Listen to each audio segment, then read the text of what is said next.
Hello, everybody. Hope everybody is all right. And we're going to have some radio fun today.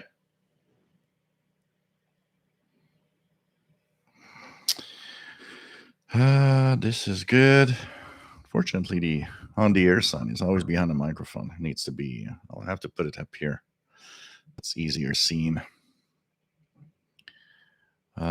This is okay here. Let's open that here. And push this here. We are in a perfect radio day here in Montreal. It's raining and there's a lot of wind, and it's just that gray fall weather. And really, we're supposed to have quite a lot of rain. Also, they even issued some rain warnings in some parts of just north of of Montreal. So, welcome aboard. Let me just bring the tablet here so you can check the email also at the same time. And there we go.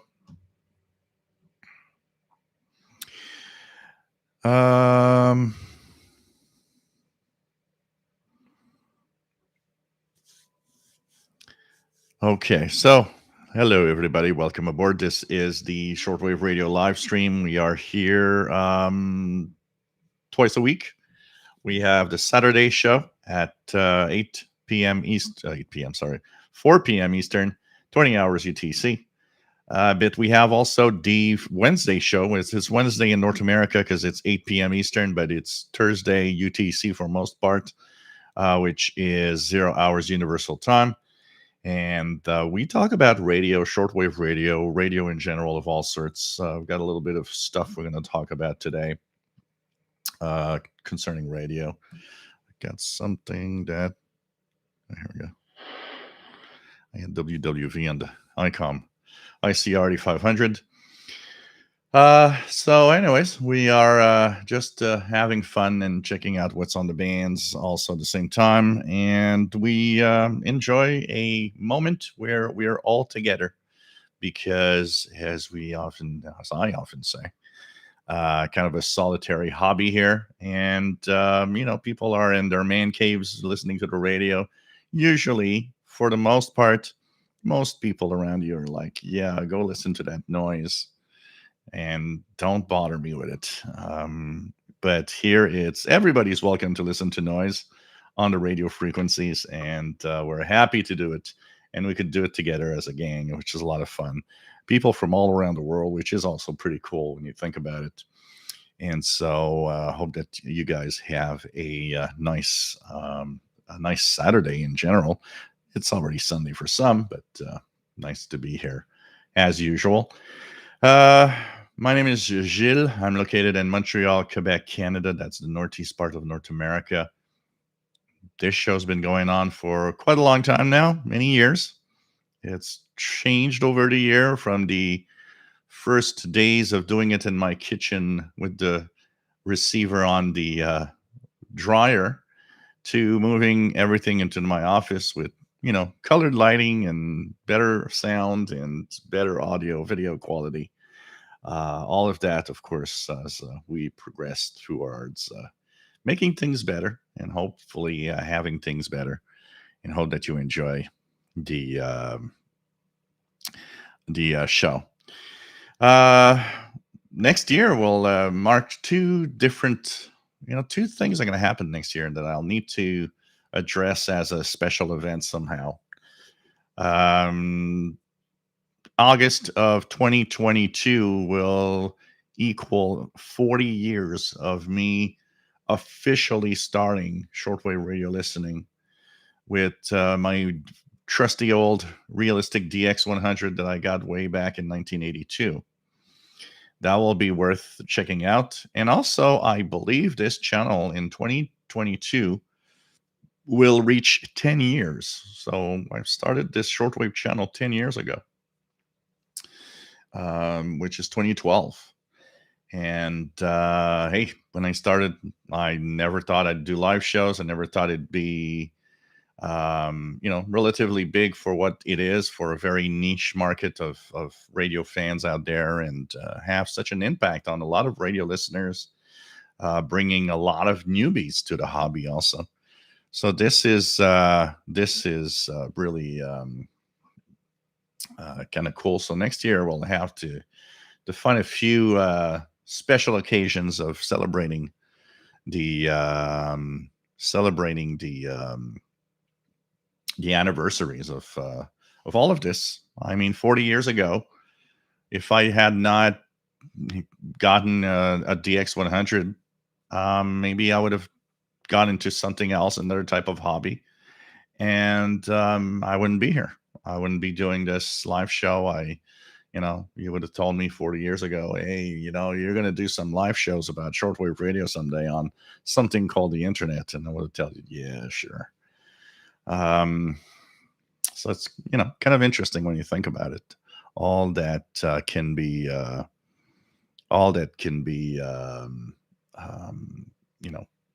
done when you start being a little more intense in the hobby, and in sharing your passion with other people.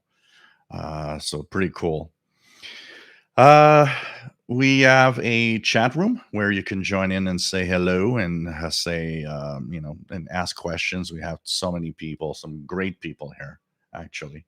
And it's really a lot of fun to see all the people interacting, answering questions, and really kind of cool to have you here. And by the way, here's my vodka cranberry juice. Cheers. And it's there's also a Facebook group, if you want to join, where the party continues when this is over. People sharing what they're listening to, and just having fun with radio, and showing their radios, and their little listening posts, big listening posts, small listening posts in a little corner. Whatever you have, one radio that's $20. Whether you have hundreds of radios, everybody's welcome here. There's no class here. It's not you're better than me because you got that radio or not. It's everybody's welcome, and this is the basics, I think, of this channel and this live stream. Bring everybody together, and make sure that everybody fits in and is welcome here. I think that is probably the number one thing, and we can all enjoy together the radio fun. Okay, let's start with the email that I always forget. We have Richard Lemke that says hello. Says from Possum Richard. Hello, Joe. Never too late to hear your voice and see you behind the mic. Very warm afternoon in St. Albert, 15 Celsius. And he saw the black and white cat. Yeah, the Mignon, which is Paul's girlfriend that came in. It was raining so hard. Poor cat. She was outside. There's a table with chairs downstairs on the backyard. And she was under the table, to make sure that she doesn't get wet. And she was meowing, looking at me. So I said, "What are you doing there? Come up." And she finally came up, and she's kind of walking around the house a little bit. So I guess she's going to stay a little. If it's quiet enough, usually what she does is she goes on the living room couch, and she sleeps there for a couple of hours. But she's very, very nervous. That cat is definitely very nervous, and she's anything unusual, and she just flies out of the house. So hello everybody, welcome aboard. We have Matt MDK2. Nice to have you here from Denver, Colorado. Currently 72 Fahrenheit. Pretty nice. Pretty nice. Here, it's not cold. It's actually near 70. We're at, but maybe 68 Fahrenheit. It's 20.1 outside. But it is going to dip. Tonight, it's supposed to be 8 Celsius. And this week, we're going to have a few days where we're in the 30s and at night. So it's more a return of what October should be, actually. Tomorrow it's supposed to be in the 50s, and Monday in the barely above 50 Fahrenheit. So we're getting a little cooler weather now. That we had a pretty warm October until now, so it's crazy. The weather has been beautiful this week. I mean, almost every day I could be outside, just with a t-shirt and and I actually was on a balcony quite a few times. So really special weather. But today it's very grayish and rainy and windy and cooler weather, which I always call radio weather, coming up now. Bobby Burgess, WA5107 SWL in Morgan City, Louisiana. Mike Jam, nice to have you on board from New Hampshire. 72 Fahrenheit. And still didn't get the first frost. We are late also here in many parts of the province of Quebec. I saw the other day that the average of the first frost in Montreal, I think, was October 22nd. But up north, many places should have had their first frost, and they did not. So it kind of tells you that it's much warmer than usual. I can tell you that. Dennis, nice to have you on board. WA9326SWL in Southern Illinois. Dwayne, nice to have you on board. Rob, nice to have you here, my friend from Phoenix, Arizona. WF7I Homebrew, nice to have you on board from Natural Bridge, Virginia. 64 Fahrenheit, cloudy, cooler, dry air. Just moved in. So fall returns. We're going to get pretty much fall weather also now. Handy New, nice to have you here from Bristol in the UK. MH3007SWL. David, KJ4CMY in Central Georgia. Chris, 66 from Kentucky. We have Charlie, W8CFO. Nice to have you here from Columbus, Ohio. We have Shortwave Listener. Nice to have you here. M6CIH in Northwest England. And it's 11 Celsius over there. Good evening. David in Barcelona, Spain. Nice to have you on board, mi amigo. ¿Cómo está? EA3IEK, his amateur call sign. EA4998URE is Shortwave Listening call sign. Rufus Newt from the soggy Laurentian Valley, Ontario. Dwayne is in Tennessee. We have N6RLS, long time alternative rock station, 105.3, live 105, changed format in San Francisco. Now as Dave 105.3 plays 80s hit songs. Eyebrawler, nice to have you here from Northeast Arkansas. Calvin, nice to have you on board, my friend. 29 OR001. We have Keegan, nice to have you here. XN80Xer from Northwest Arkansas. Erica Trell, bonjour, hi, nice to have you on board from the Boston area. The guy with a loud voice on the CIDX meetup. Osakama, nice to have you on board from Germany. Says likes the lighting. Cool. I'm trying to make it as nice as possible so that it looks pleasing to the eye to look at. Nick Sharp, nice to have you on board from the UK. Christian Marcoux, salut. Et j'espère que tu vas bien. C'était cool de te voir au meetup de CIDX un peu plus tôt from North Bay, Ontario. We have Randall Klons, nice to have you here from Northeast Illinois. N6RLS from sunny Berkeley, California. Nice to have you here, Robin. We have Gary, 24 fan. Nice to have you on board. and says also rainy, chilly, windy day here in northern Maine. Glad to be watching. Cool. Nice to have you here. Sheldon Harvey, bonjour. Hi. Nice to have you here from Greenfield Park, Quebec. And it was a nice Canadian International DX Club meetup today. The monthly Zoom meeting happening. There's another one on Wednesday. We're going to try to arrange something so we can coordinate both. I don't know exactly how we're going to do it, but we'll be checking that out. Dean, nice to have you on board from Georgia, Mobile Armored Strike Command. Nice to have you here from Boulder Hill. And says, greetings to Mr. Paul, director, executive producer. Now that he's set up everything, he's sleeping in the bedroom. Tom DXer, WPE2QED, nice to have you on board from the Hudson Valley, New York. John Ritson, nice to have you here from the UK, 2E0JGR. PLF Radio, salut. J'espère que ça va bien depuis Lyon en France et que la température est agréable. Ici, c'est de la pluie, du vent et une température qui commence à ressembler beaucoup plus à l'eau. Have you on board from France. Jeff Williams, nice to have you on board from Southwest Cornwall, UK. Tristan, nice to have you on board from a good fall evening in Newfoundland. Simon Templar, nice to have you on board, my friend. Singus Rider, nice to have you on board, Joe, in Rochester, New York, WA2092SWL.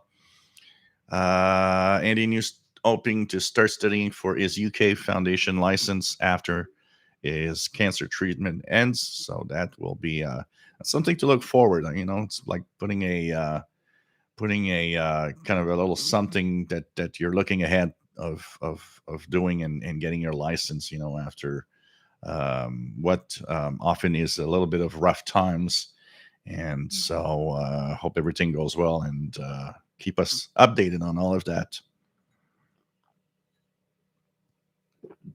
Eric Cottrell says, drive parents up the wall by listening to WWV and CHU for hours. Oh, man. John Risson, what's the radio above the ICOM? It's the Uniden Bearcat 980 SSB CB. That is up here, which is in red right now. In the colors, I should have put it blue so that it matches the background.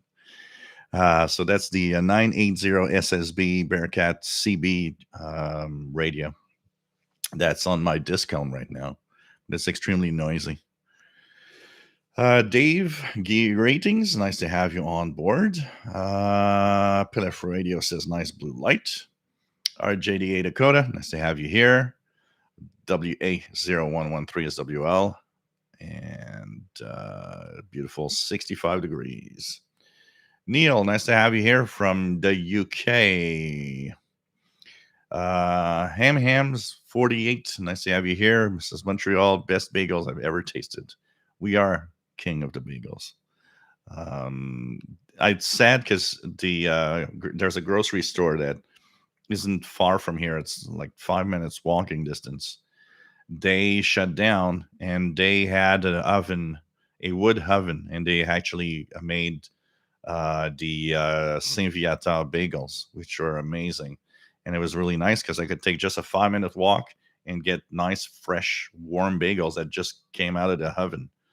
And now I don't have any bagel places really close. I would have to go and get some, further away. So I miss having the bagels when they're warm.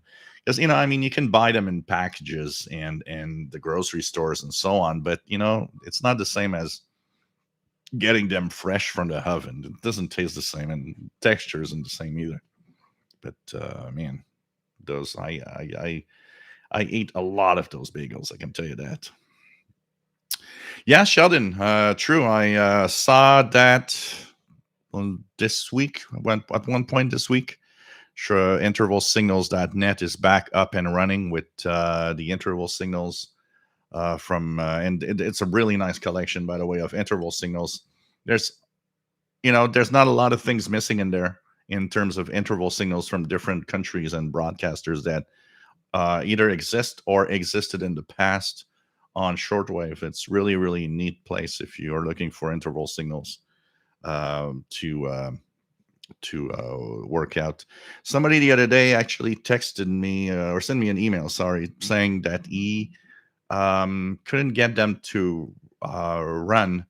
The interval signals, the way that they actually download are, it's in kind of a streaming format. It's an MP3 streaming format. I've noticed that in Windows, the default player, which is um, I think it's Groove Music or something like that, has a hard time playing them. What you could do to have them running in Windows is either install another player like VLC, which I use, or you can simply right click on the file that downloaded and simply go with Open with Windows Media Player. And that works great. Broad Skilling, nice to have you on board from sunny and windy Chicagoland. Nice to have you here. Richard, nice to have you on board. And he says in Albany, he's watching from the Albany Medical Center this week for emergency surgery. Glad you're there. Cool. Hope everything goes well and that it's not too big of a problem. Eric Cottrell says you would have become a professional gamer if you did not have shortwave. I don't know. Maybe. I don't know. It's possible. I did like gaming quite a lot. I still do somewhat, but who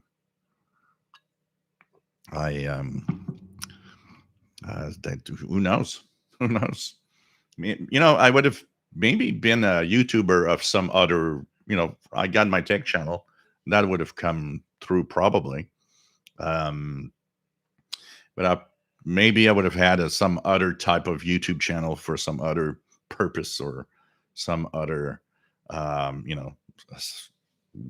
like gaming would have been one maybe, or cooking. I've often thought about doing a cooking channel for YouTube because I love cooking, and I often have my own twists on well-known recipes, and in general, people tell me that my cooking is pretty good. So that could have been something also.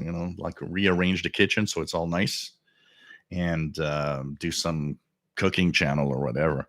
I did dabble with that a little bit. I had a channel that I believe I've removed, which was, I don't know, I had 4 or 5 recipes, and I let it go because it's very time consuming and I had other channels to take care of. But when I came back one day and looked, all the videos had like more than 100, 2,000 to 300,000 views. And I was like, maybe I missed on something here. The channel that I had was something about, quick, easy recipes. I was really focusing on, you don't have enough time in a week because you work and it's complicated. What I'm going to show you here is quick recipes that are really good and that take really a small amount of time to do. And that was my focus on that channel, actually. Nothing that takes 6 hours to cook. Because I'm a lot like that also in real life. I have a few recipes that are, long type recipes that you start in the morning and you bake and you cook and, it's ready for supper.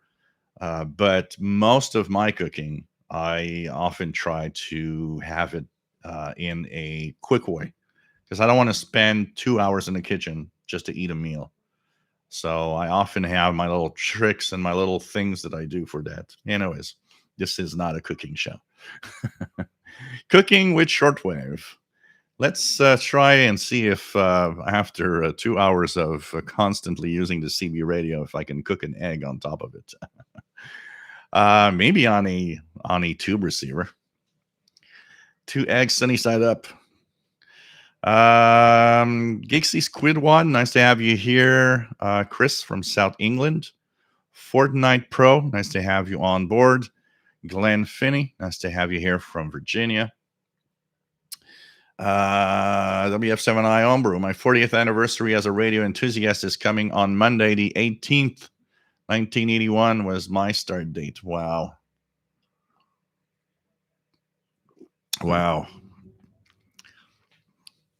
Pretty crazy. When does B21 start? Starts in a couple of weeks. It's the last Sunday of October. So for this year, it means that the new schedules for winter will be Sunday, October 31st, just in time for Halloween.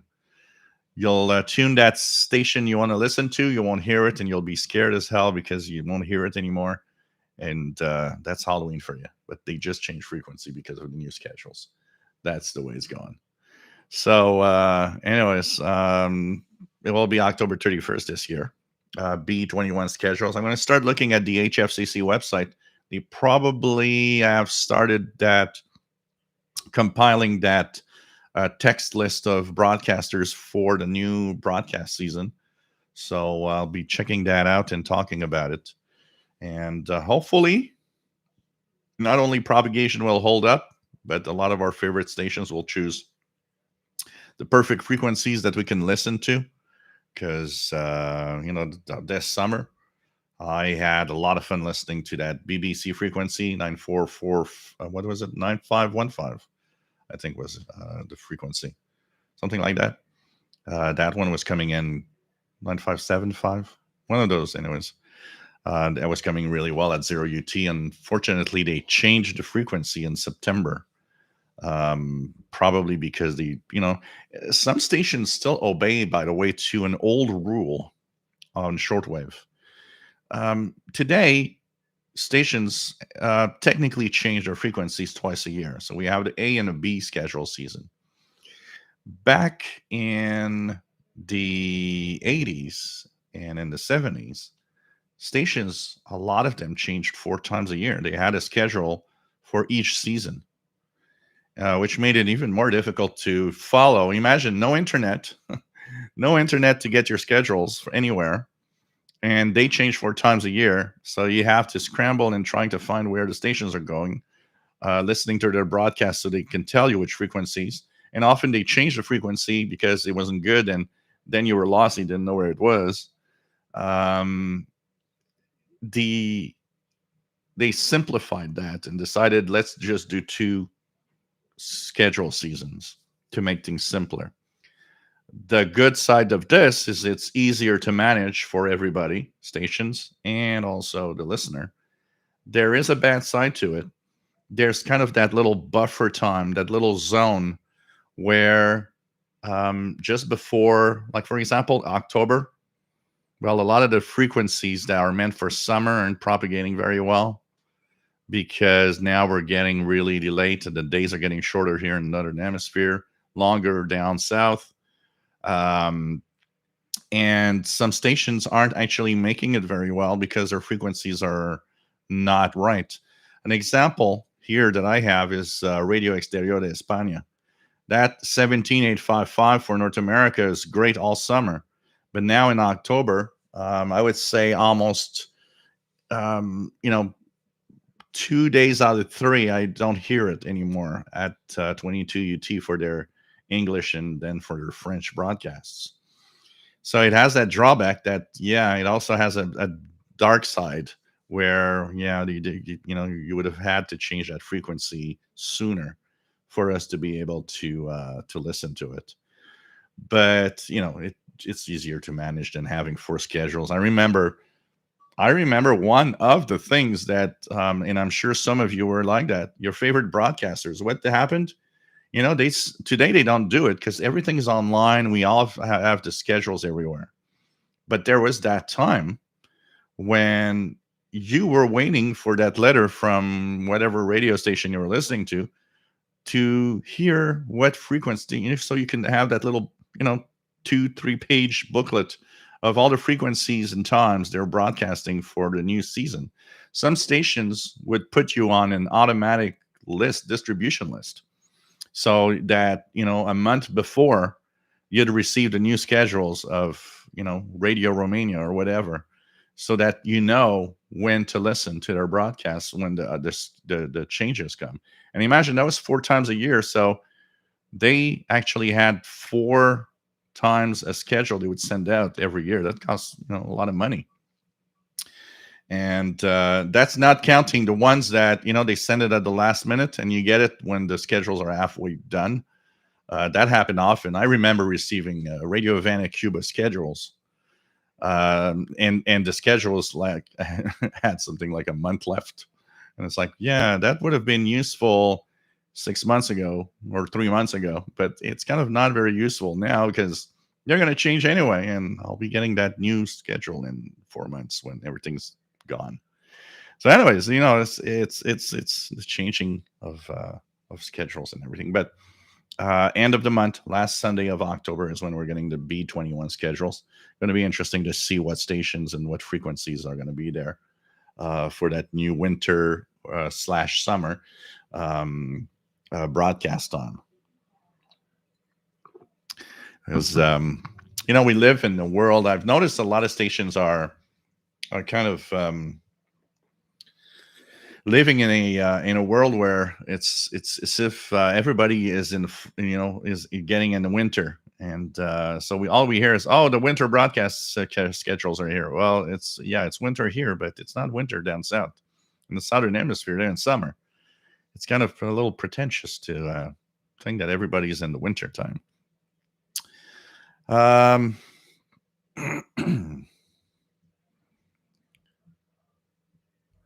me continue.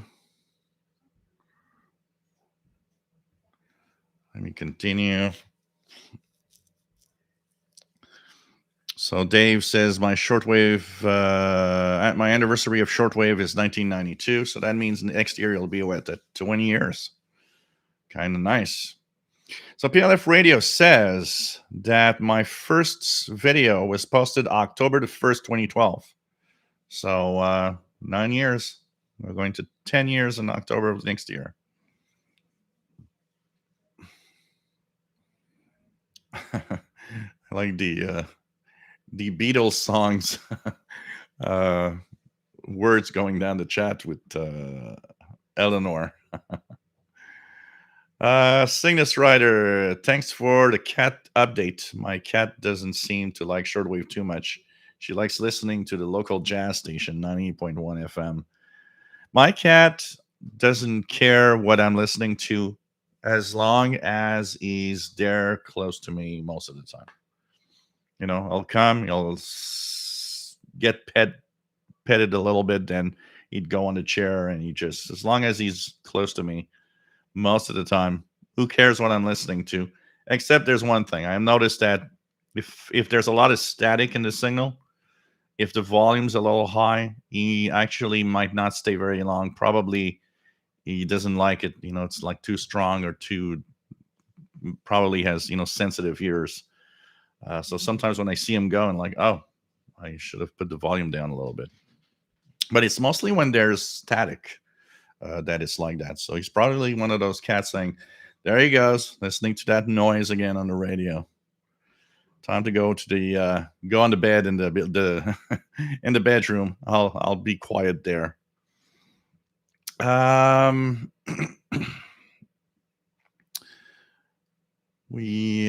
Christopher, nice to have you on board, and from North Wales, UK. Gang of Four, nice to have you here from New Hampshire. So David saying estoy perfecto, gracias. Cool.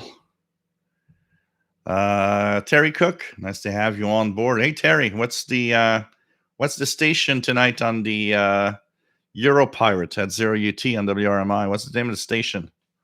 Forgot to ask you. Nice to have you on board. KF7BQ in Western Montana.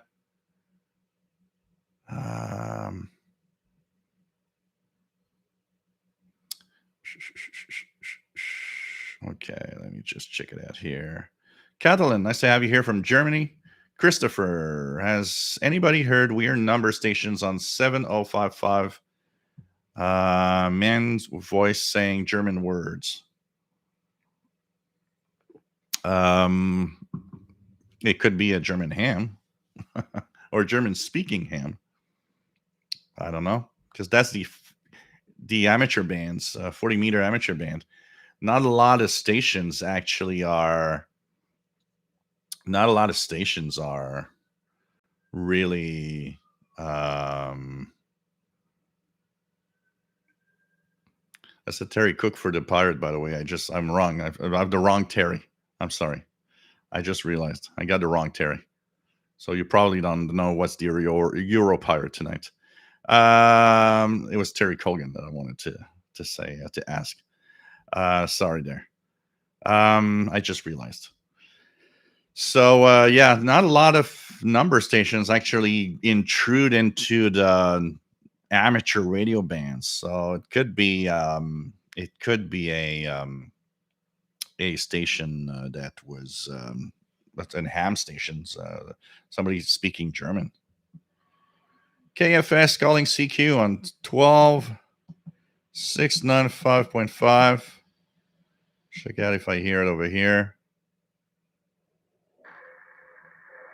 Yeah. There we go.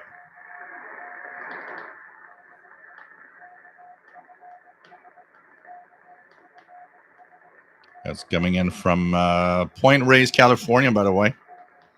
Point Reyes, California. Their Saturday only broadcast of KFS. So 12,694 or 695 upper sideband for those that want to try it and don't have CW, but actual frequency is 12,695.5. So from Point Reyes, California, they have several frequencies actually that they use. Calvin, no, I am in the middle of my amateur radio course. I'm about halfway done, or roughly halfway done on the amateur radio course. So that's continuing. This week was about the different frequency ranges and the amateur radio bands and so on. And Paul, the cat, DX the cat, is going very well and sleeping in the bedroom, I believe. PLF Radio says in the morning was around 4 Celsius, in the afternoon around 16. Wow. Khalid, nice to have you on board from Riyadh. And nice to have you here. What else do we have? Art, nice to have you here from New Jersey, K2ADC. Richard Califano from Albany Med put up my MLA 30 just before I got sick. You're sick. It is great. Oh wow, that is cool. That is cool. So it at least gives you a possibility of doing some DXing. Dimitri, nice to have you here, my friend. Mark Ledford, nice to have you on board from Houston, Texas. Tarek, nice to have you here from Egypt. Andy New says lots of amateur radio activity today with Scouts Jamboree on the air. Heard some great QSOs. Yeah, I saw a picture also. Somebody, Fastlow that is in the chat room from time to time.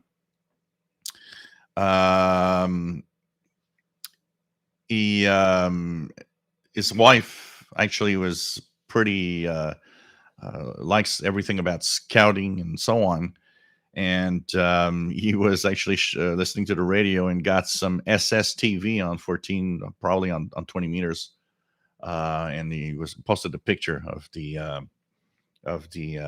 scouts,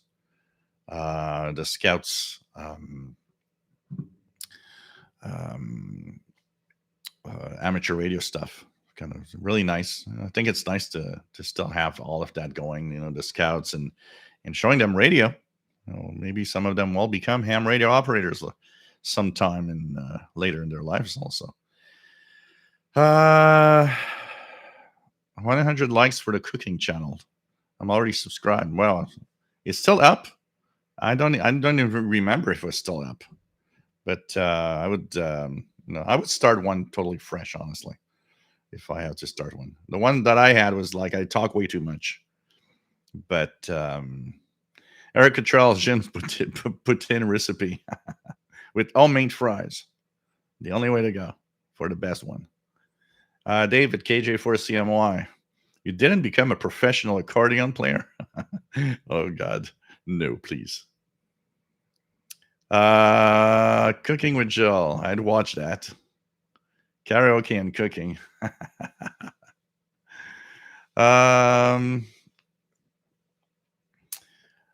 MDK2, do you have a link to that cooking yet? I don't even remember if it was still up and running, honestly. I leave it on or I removed it at some point? I thought I'd removed the cooking channel.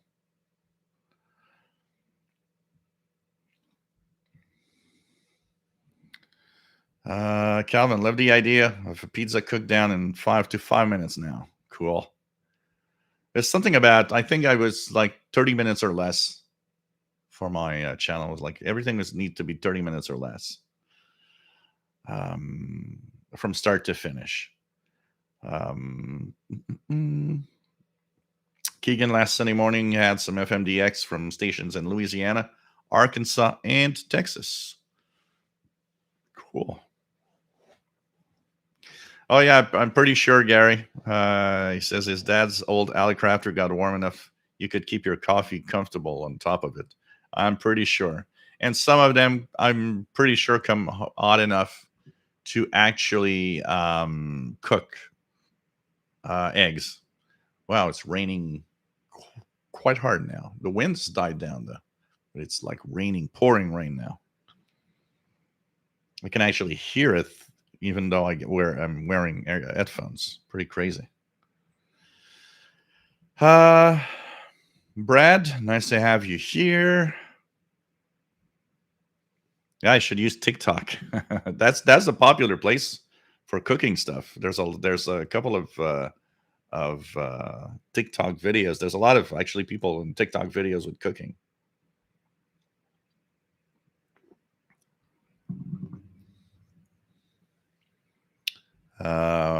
Dave says WRMI 9395 is now fading for me a few hours after dusk. What else? What else do we have? Matt says I get RE 17855 pretty regularly even now. I had it around 15. Yeah, in the daytime it's there, but here I lose it at. Let me just check out if it's making it right now. I lose it quite early. You see, I have it now, but it's weak. It's really weak. It barely goes above in the waterfall here on the radio. So, in the next hour, it's going to be gone. Here in the east part. WF Sound Homebrew, when you become a ham, I'm sure you're going to enjoy some of the digital modes. It is addictive for sure. Amazing the distances you can achieve, even with more modest equipment. Oh, yeah, I'll be playing with all of that. That's for sure. I'm the kind of guy on the ham radio that's going to play around with every type of modes and everything to make sure that that I try everything. I can tell you that. Mobile Hummer Strike Command says shortwave pie, wavelength pudding, frequency hopper beer, propagation pizza, gray line soup, sunspot steak, schedule salad. I can imagine Jill making creations like this. Today, we will actually create a pizza that also explains how propagation works. That'd be funny. What are the lines at the edge of the pizza? Oh, the F layers. You line up a ton of pepperonis, and that's the F layer.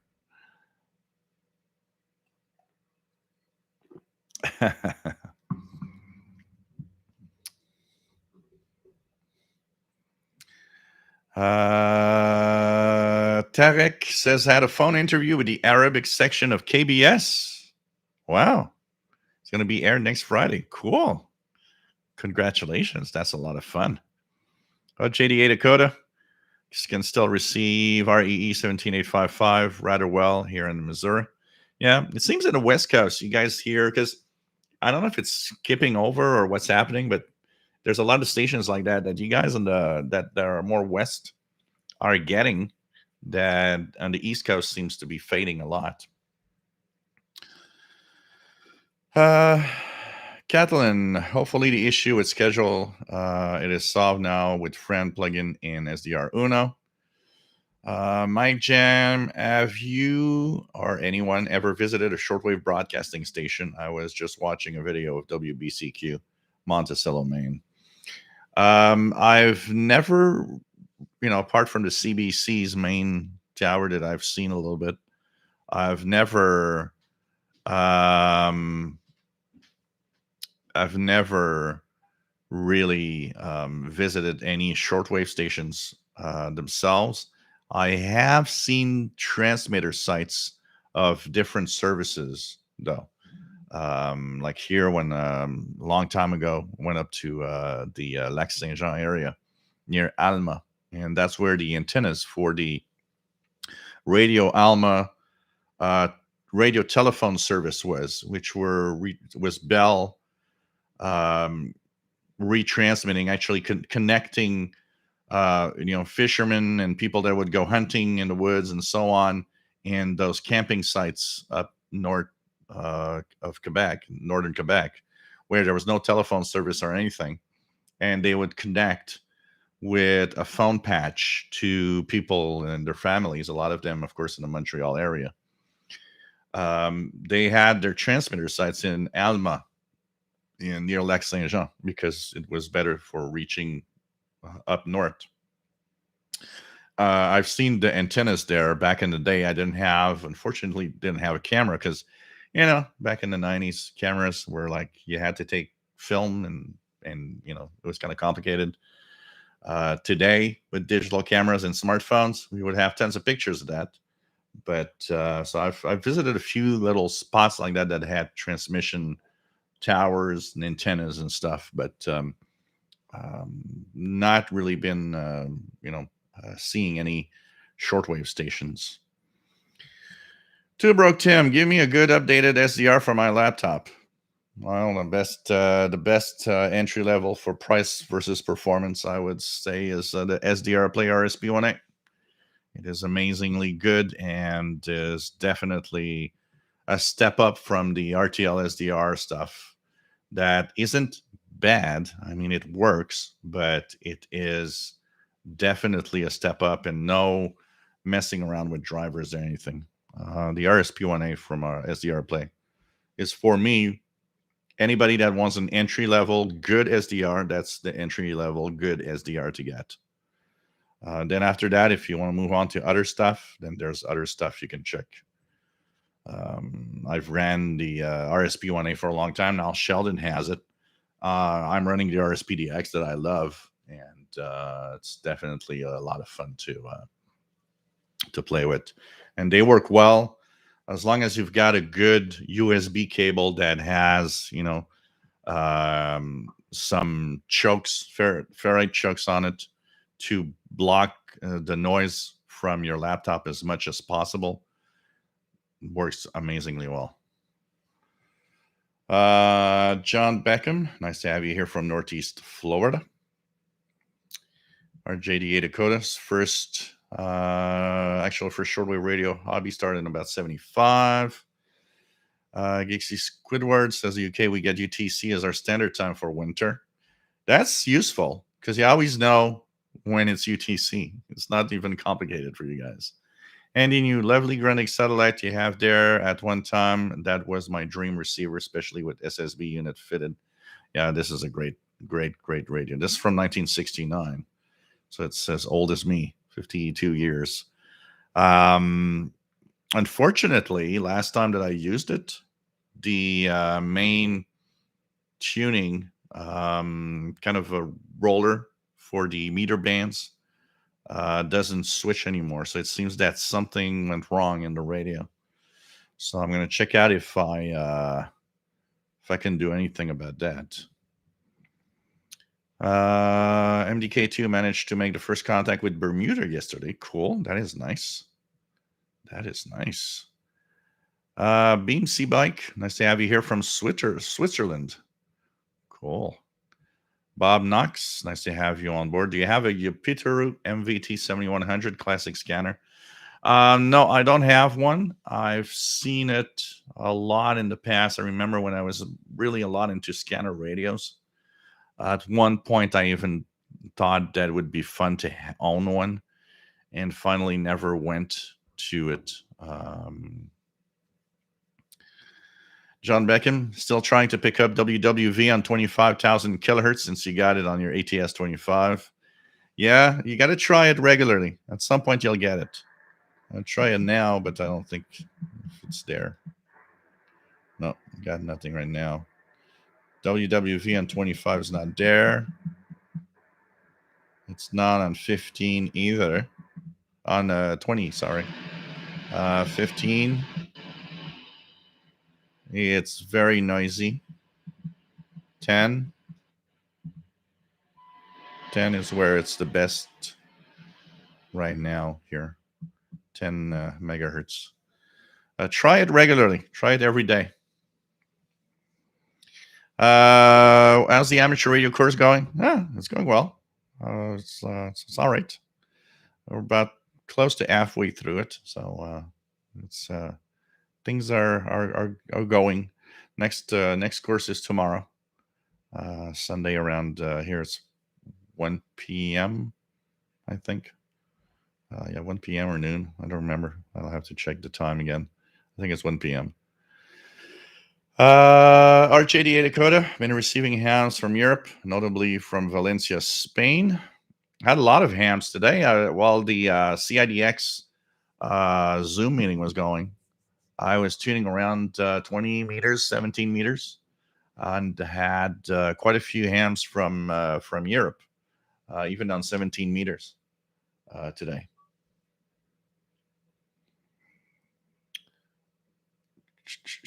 Edwin, nice to have you here. Ari, nice to have you on board from India, very late at night, 2 a.m. Nice to have you here, my friend, from a late night radio time in India. We've got quite a few people from India watching the show regularly, so it's really, really nice. Device 9 VOA on 15185 sounds like English lessons in French. Yeah, they have. This is 21, 2030 and 2130 also. I think there's one. It's a 30-minute English lesson for French-speaking people in Africa. I've stumbled upon it quite a few times. You know what I find sad is I find it okay that they have those lessons. You know, it's not a problem, but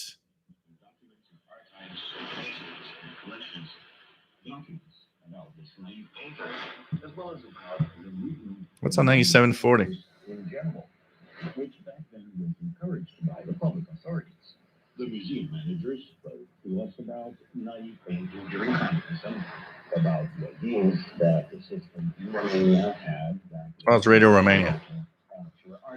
Radio Romania. Oh, 9740 is coming in. 13650. This is almost impossible. It's very, very noisy. But 9740 is pretty good. Radio Romania English. On the Texan PL990X. So anyways, what I find sad is I when I hear them on that frequency, it's kind of cool to see that they're there, but at the same time, I'm like, yeah, it'd be fun to have some programming instead of English, you know, lessons. Oh, man.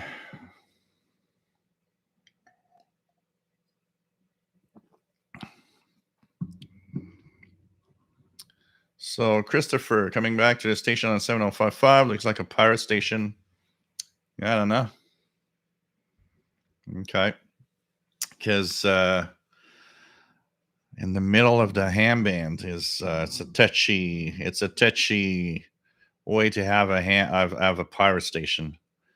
But who knows? Anything's possible.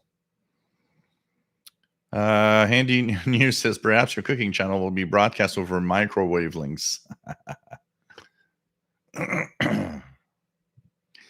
Ham pizza. Yep. Ham pizza. Kathleen, imagine during the show you will be on FT8 so we can all decode you. Yeah, well, we're going to check out the things. I will probably be calling CQ in different ways when I get my license and everything. I'm looking at how I'm going to set up an antenna also at the same time. I've got a crazy idea that made me purchase two lengths of 50 feet of coaxial cable for an idea that I have. So we're going to check that out.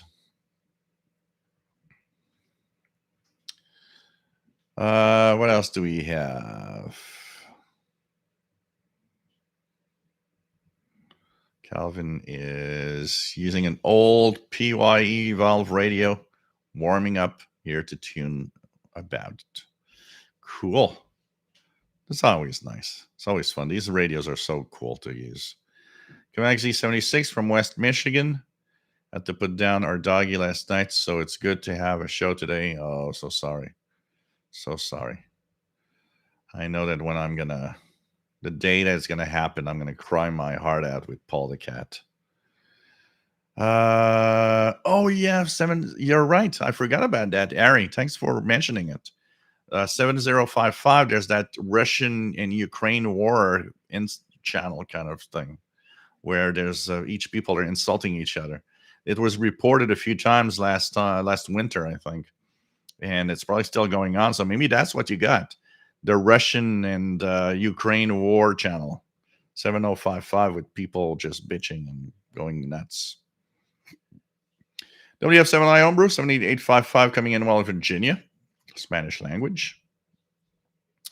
Probably has to do also a little with the higher latitude here at 45. And I've noticed that there's a lot of European signals that often make it like to the south, more like states in the south, like Virginia, the Carolinas, and so on. And that up here they're barely audible. So it probably has to do with the way that the angle of transmission and everything. Joseph Aikenbound, hello from San Francisco Bay Area, listening in on my trusty Countycom GP5 telescopic. My MLA 30 broke. Oh well, we'll replace soon. Darn it. What broke? Maybe you can just change the if it's the bias T, you can change just the bias T maybe and find a way to get one. But anyways, they're so inexpensive, that if one breaks, you just buy another one. It's not like if my W6LVP would just go cahoots, it's like, yeah, I'm not going to replace that, I can tell you.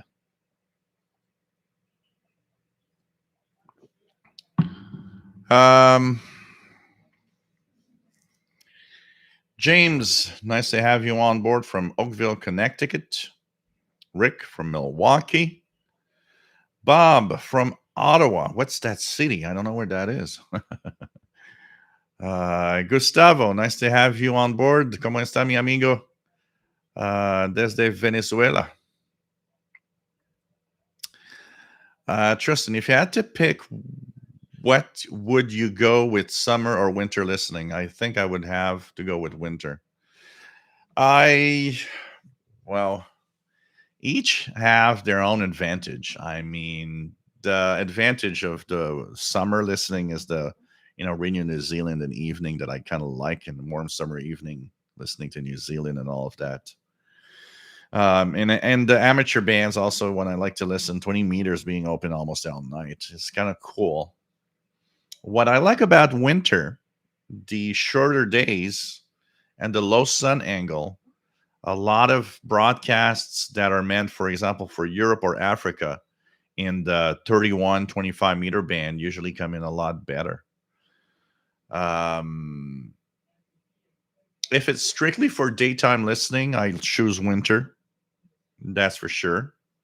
If it's for nighttime listening, even though winter could be fun also, I would probably rather choose summer for night listening because of like Radio New Zealand and so on. But 20-meter band always open. You still get a lot of nice signals, around 0405 UTC. Like tonight is going to be that night. I've started doing that a lot now lately. Saturday evenings is my radio listening evening, and I listen late, so I'll easily go to up to sometimes 06 UTC for radio listening and get the stations, all the stations. So I'll hear Radio Japan, I'll hear AWR from Austria, I'll hear even Radio Austria itself sometimes in German. But BBC, Voice of America, all of that, there's broadcasting from and to Africa that usually come in well. So it's kind of my new listening, but it's a tough one. But for daytime, I like the winter afternoons are fun, local time for radio listening of stations, and I do like that a lot. John Ben, nice to have you here from England. Calvin says, never forget your Shanner story about the neighbor you heard. Well, there's so many things in there that, in the good old days of everything being analog and all you can hear is, for those that don't know the story, when I moved here, there was a girl that lived down in the basement in an apartment 2, I believe. And she had a cordless phone that was at the 900 megahertz range, and it was analog. You could hear everything. And her boyfriend was working up north at James Bay for Hydro-Quebec, and he'd be gone for like 3 months at a time. They would have phone sex.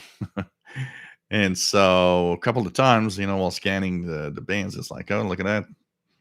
Neighbor downstairs having fun. And it was just so awkward that I would go down to the mailbox to see if I had letters or anything. And, one day I remember the evening before I had heard their phone sex thing. And I was down the next morning and checking my mail, and she was there, and I was like, oh, how you doing? In your mind, you're just like, so the sex was good last night on the phone? Those weird things that you get all the time. I remember where I used to live before. One of the funny moments of Scanner Radio was my the neighbor on the other side of the street. Even though it's a big city, there people talk. And I remember because my mom would talk to some of the neighbors, and the neighbors would, gossip about what's happening in the neighborhood. And one of the gossips was that the woman on the other side of the street was cheating on her husband. And one day I turn on the Scanner Radio, and it's early morning. It's like, maybe 8 a.m. local. And of course, while tuning around, I did see that her husband got in the car because he was going to work. And she would call up her boyfriend and say, okay, the bastard's gone. You can come over now. And 20 minutes later, the car would roll up and they'd see the guy go in. It's like, okay, the boyfriend's there now. Things like that you hear, and it's like, oh, wow. Here on the street also, one of the somebody that would be like really crooked. I still remember the guy that calls up and says, hey, I've got the $500 that I owe you. I'm going to go over to your place and give it to you today. So the guy says, well, I won't be home today, but you can leave it in the mailbox. And the guy doesn't remember the address. So he says, okay, what's the address already? And the guy gives the address. It's like, 2 minutes walking distance on the other side of the street here. And I remember I was sitting down. It's like, wow, he's lucky I'm not, I'm not one of those bad guys that steal, that goes and steals stuff. because you're sitting down and you're like, yeah, that's a quick $500, man. It's like, yeah. And I saw the car drive. I saw the guy put the stuff, the money, the envelope in the mailbox, everything. It's like, wow, there's $500 there. And anybody that would be a bad guy would just go and steal it, and nobody would ever know. I mean, nobody would know. Especially back then when I got here. It's like, nobody has cameras here, and even today, not a lot of people have cameras actually on their properties. So it's like you would have stolen that, nobody would have known. It was like, yeah, and they would have had a fight probably that, well, you didn't bring the money and blah blah blah.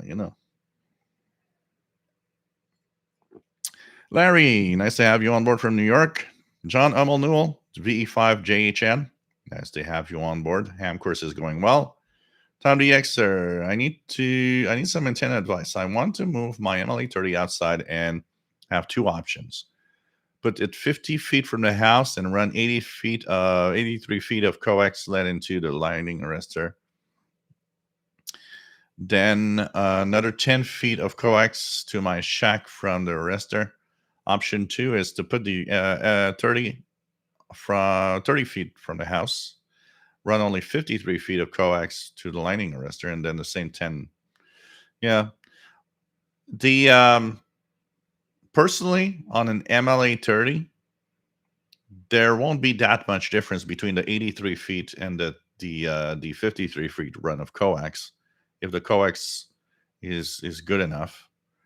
And if it is making the antenna further away from everything that is noisy, that 83 feet run might actually be better than the 53 feet run. I would. It depending on the noise level. Further from the house could be better than having it closer with a shorter coax. Honestly.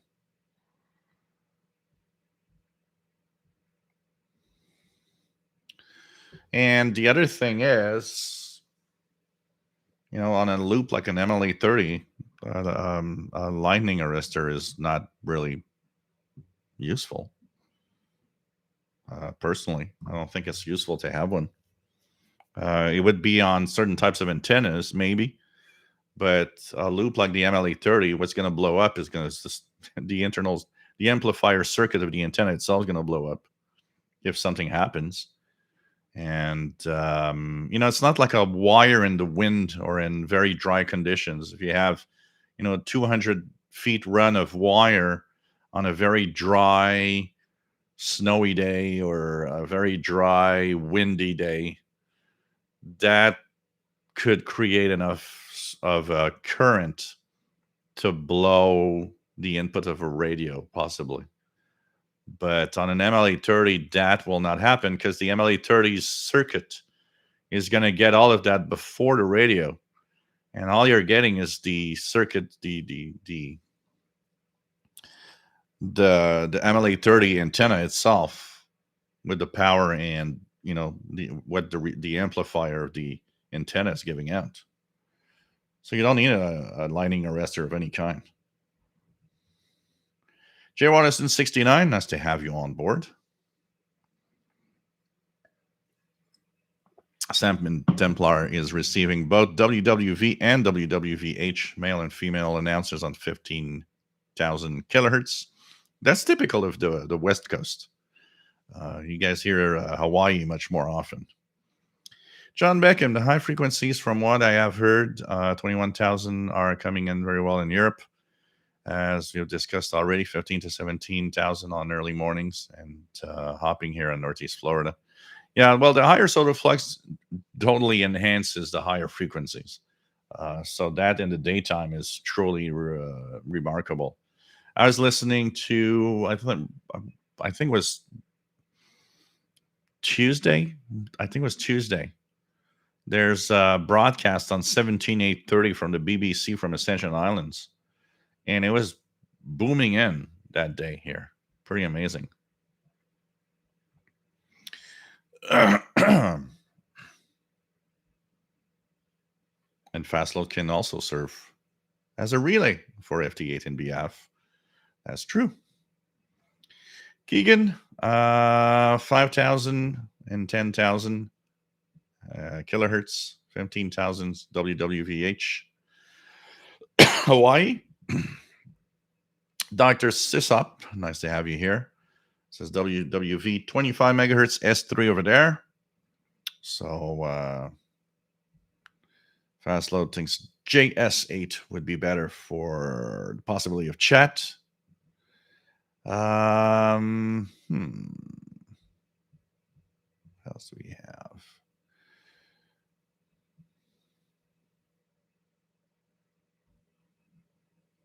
What else do we have? Let me just check it out. Dr. Sisop SCHU 7850.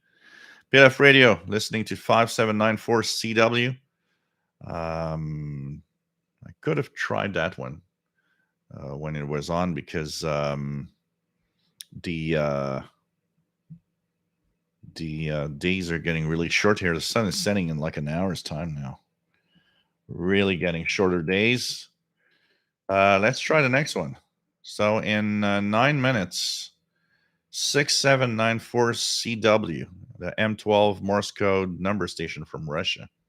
That's in 9 minutes. 6794.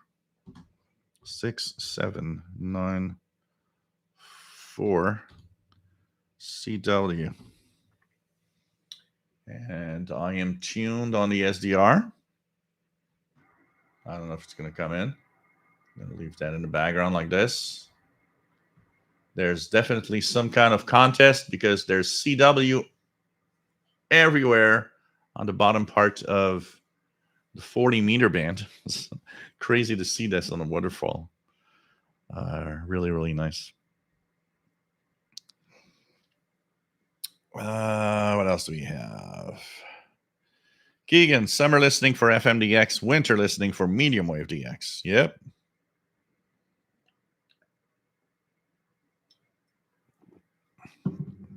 I'd be curious to go to some parts like Alaska and so on. You know, one of the SDRs, the Kiwi SDRs online that I tune a lot is the one in the Arctic regions of Norway. It kind of makes me, you know, I find it kind of cool to listen from there and see what propagation looks like. Of course, if you get closer to the poles, though, you're getting also another problem is when there are geomagnetic disturbances, you're the first ones hit. Because, you know, when there's a K-index reading, often what you know, that's a general K-index, but the K-index reading is different depending on latitude. So if it's, you know, a K-index of 3 where I am at 45 degrees north, it might be a K-index of 6 or 7 at 60 degrees north, because closer to the pole, the disturbances are actually more intense. So that's where you look at a map of the current aurora conditions.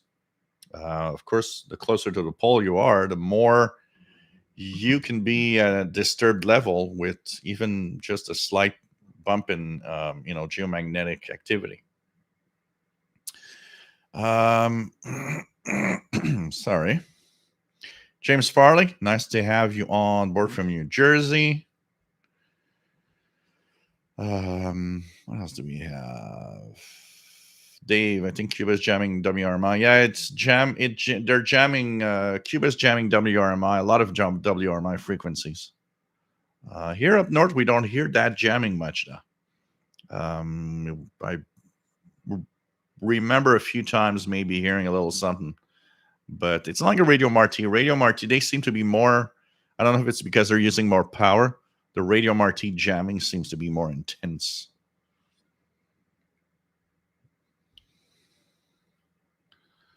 They've already started on 4840. Man, they start early. I don't have 4840 here. You sure you're getting for your 4840 WWCR, Dr. Sissup? Because I usually hear that one and it's not here. I'm hearing WBCQ on 4790. New radio manager. Yeah, I know. I'm thinking about it. Let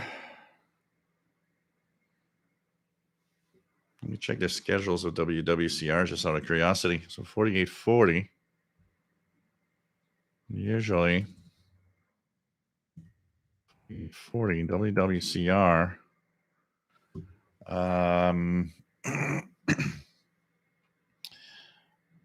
Starts at 0 UT. So they're not on before 0 UT, Dr. Sisup. If you're hearing something on 4840, it's not WWCR.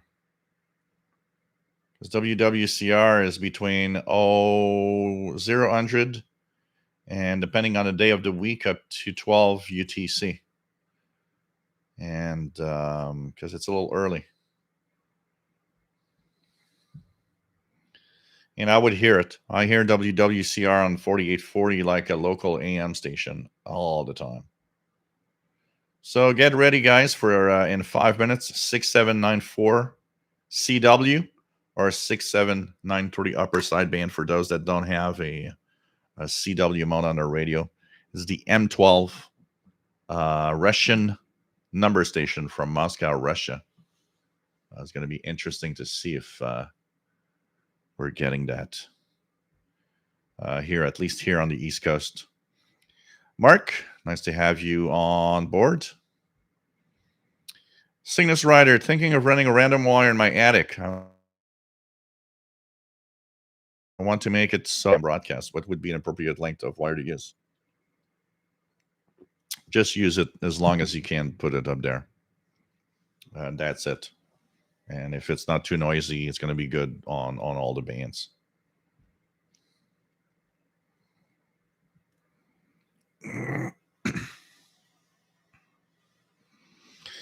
And even if you'd be hit, honestly, even if you'd be hit by lightning on the MLA, a lightning arrestor will not stop anything. You know, a direct hit, nothing will protect you from a direct direct hit.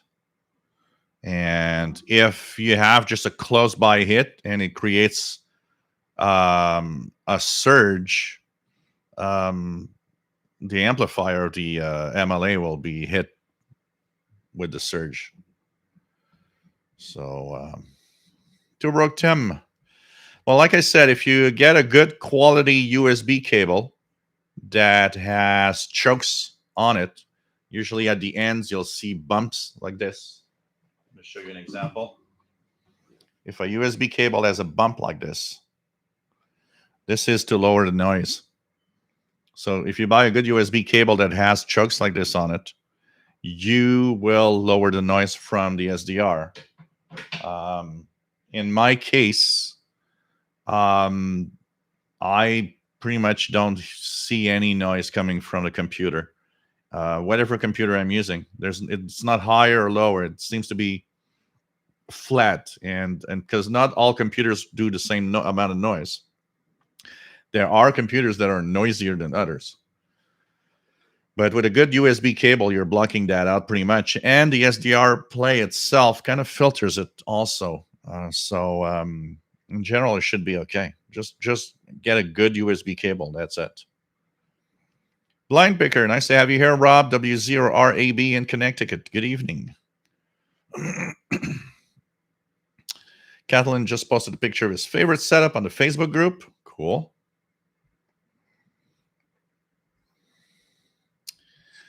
What else do we have?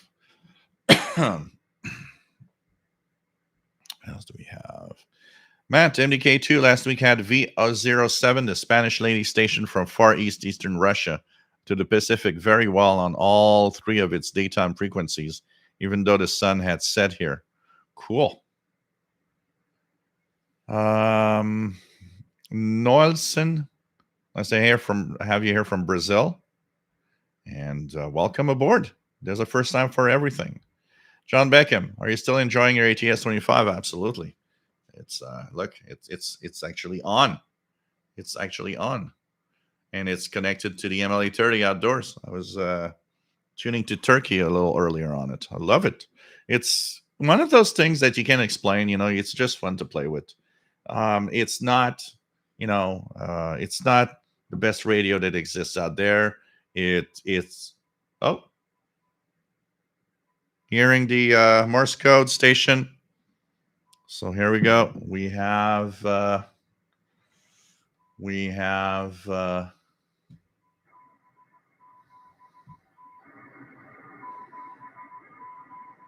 6794 CW or 6793 upper sideband.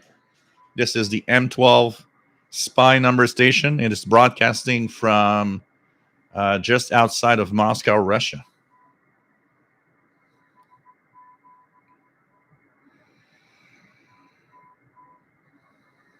Not very strong, but it's there. It's definitely there.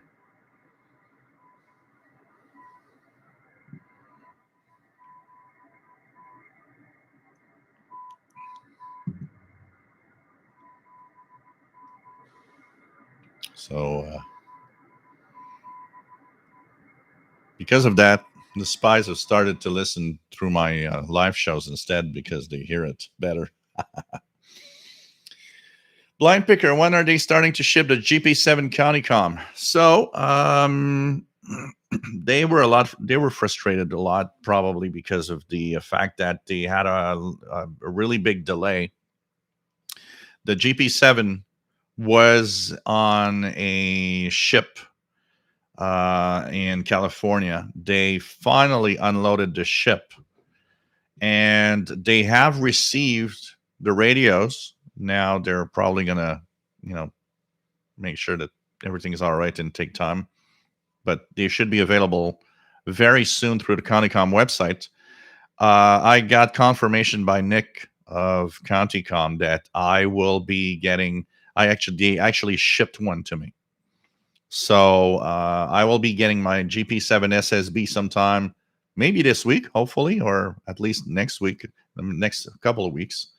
Hopefully, it's not going to be stopped at the customs. So it's going to be fun to play with. From what I know, is that it would be a little sturdier than the Texan PL368 with a better plastic casing and also sturdier antenna, from what they had told me. The radio itself will probably be the same electronics inside as the Texan PL368. It's going to be a lot of fun to play with that and check out, compare it also to my Texan PL368, which is the Chinese version that I have. Because when I purchased the 368, I purchased it on it was the Chinese version. They didn't have the export version yet available. So it's going to be fun to compare the difference. Is there a difference? Is it better? Are there things that, the original Chinese one that I have doesn't have? One of the things I'm looking for and kind of wondering is about the calibration of the frequency. On my PL368, there's no way to calibrate. And apparently there is, but I haven't seen anybody show that they calibrated theirs. So I'm kind of baffled by, nobody's showing that it actually is being calibrated. Does it work or not? So, So, anyways, they should be available really soon because now finally they got their hands on them, for sure. Catalin, what is the best way to measure the signal strength? Logging in CSV from SDR Uno and use Excel. One thing for sure is that the signal strength can be measured in a CSV format from SDR Uno. I don't know. Any experts out there on measuring the best way to measure their signal strength on the SDR, like SDR Uno or stuff like that? The export, what's your opinion on the GA450 loop antenna? I don't have one. I've never tried it, and I know the model. I've seen it, but I've never seen it in action on anything. Maybe there could be some YouTube videos out there about it. I have no opinion. I don't know if somebody somewhere, maybe somebody in the chat room, has tried it and can give their opinion on it. Kevin, nice to have you here from Nottingham, UK. MP, nice to have you on board from Melbourne, Australia. Michael says a much better solution for the attic antenna is a loop. A magnetic loop would do a great job, that's for sure. For sure. Andy New, have you checked out Sorcerer the Code free download with an interesting list of the code possibilities? The name tells me something. I've probably checked it out in the past. I need to check it out again. Sorcerer has a lot of modes on it that aren't used anymore. Multi PSK is better if you can get over all the buttons. Yeah. Okay. Well, multi-key PSK that's the biggest problem with multi PSK. It's great, but dang, that interface is tough to go through. Daryl, WS0H in St. Paul. Nice to have you here. Jason, your new room setup looks awesome. Cool. I took down the pirate flag temporarily. It'll be back up. And I'll be doing a little something because I took out my projector. And so I want sometimes to not only have the pirate flag, but sometimes I'd like to have maybe just a projector and have something on the wall for, it could be anything, a waterfall or whatever I want to talk about. But thanks. Nick Sharp, M12 Spy Station clear in Southern England, 6794. Gary, 24 fan, picking up very weak here in Maine on 6794. Perhaps our bad weather is affecting it a bit. Bad weather doesn't affect shortwave frequencies. Whether it's raining, whether it's sunny, there's on those low frequencies of shortwave, HF propagation isn't affected really by the weather outside.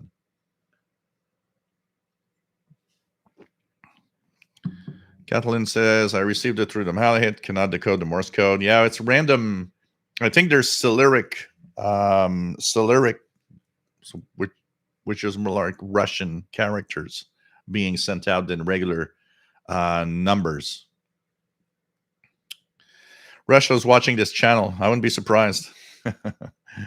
Jim in Rhode Island, nice to have you here. If I disappear someday, well, you know what? Start all those conspiracy theories about, okay, Jill just got kidnapped by the Russians or Cuba or something because too many number stations out there that he's showing everywhere. And we'll check out in 13 minutes 8094 in case of traffic. So I don't know if there's going to be traffic, but 8094 CW in 13 minutes. We can try that. 80. No, I'm going to put it on the SDR here. 8094. And we'll leave it there with low volume. It's pretty much how I heard it. We'll leave it like that. Okay. What else do we have? Paul, nice to have you on board from Southwest Michigan. Catalan, the radio is 200 kilohertz off. It actually beeps now. Dr. says, up Russia, send code to Gilles to figure it out. Nelson, here in Brazil, the most used radio vendor is Texan. Well, they've placed themselves pretty much in what is, I would bet, almost, if not the number one shortwave receiver manufacturer in the world now. With all the other competition gone in most parts. They're almost alone, with a handful of other Chinese manufacturers. And even then, if you look at the Chinese branding, there might be like 35 different names, but I'm sure that they're all made in, a handful of factories, 2 or 3 or 4 different factories at most. I'm pretty sure. I'm Radio Crash Course. Nice to have you here. What else do we have?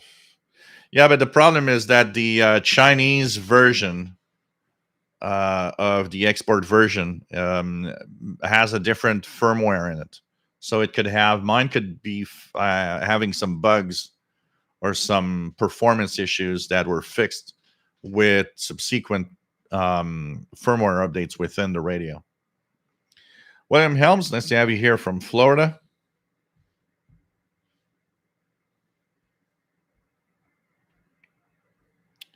Um,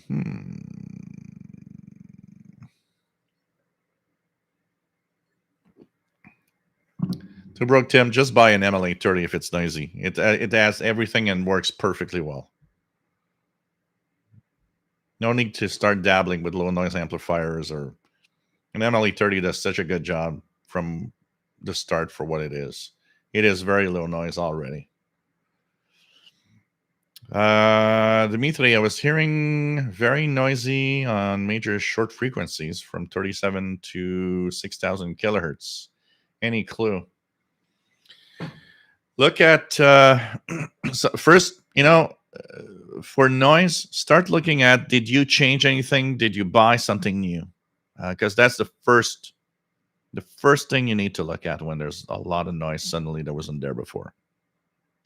It's easy to forget, oh, I bought a new microwave, I bought a new whatever, to suddenly realize that that's the noise. Then, if nothing changed where, with your equipment, if you haven't done any changes in electronics in your home, the other thing is, okay, what is near me that could create noise? And you've got two choices here. Some kind of noise from the utility, like the utility company and, electricity and so on, or neighbors, which somebody bought some new device that sends out crappy, spurious signals everywhere, which is often the case.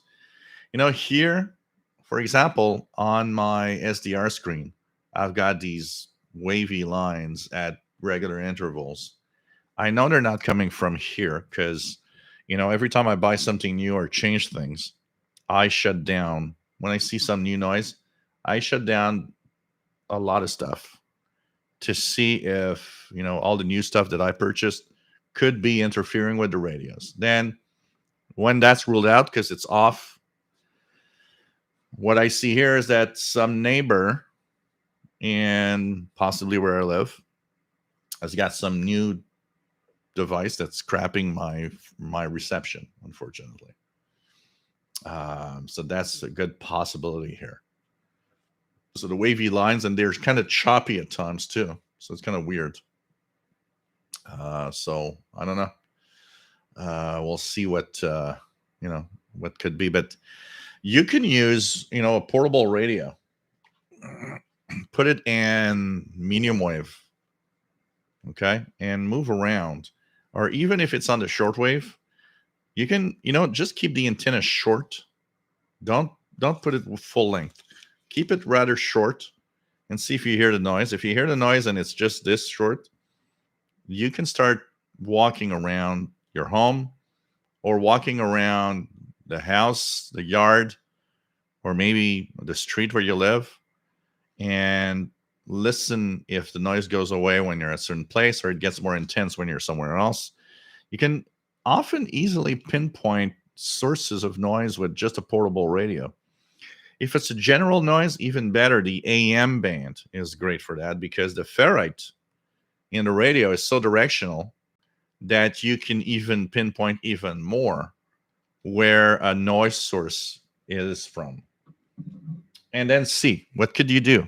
Can you do something about it?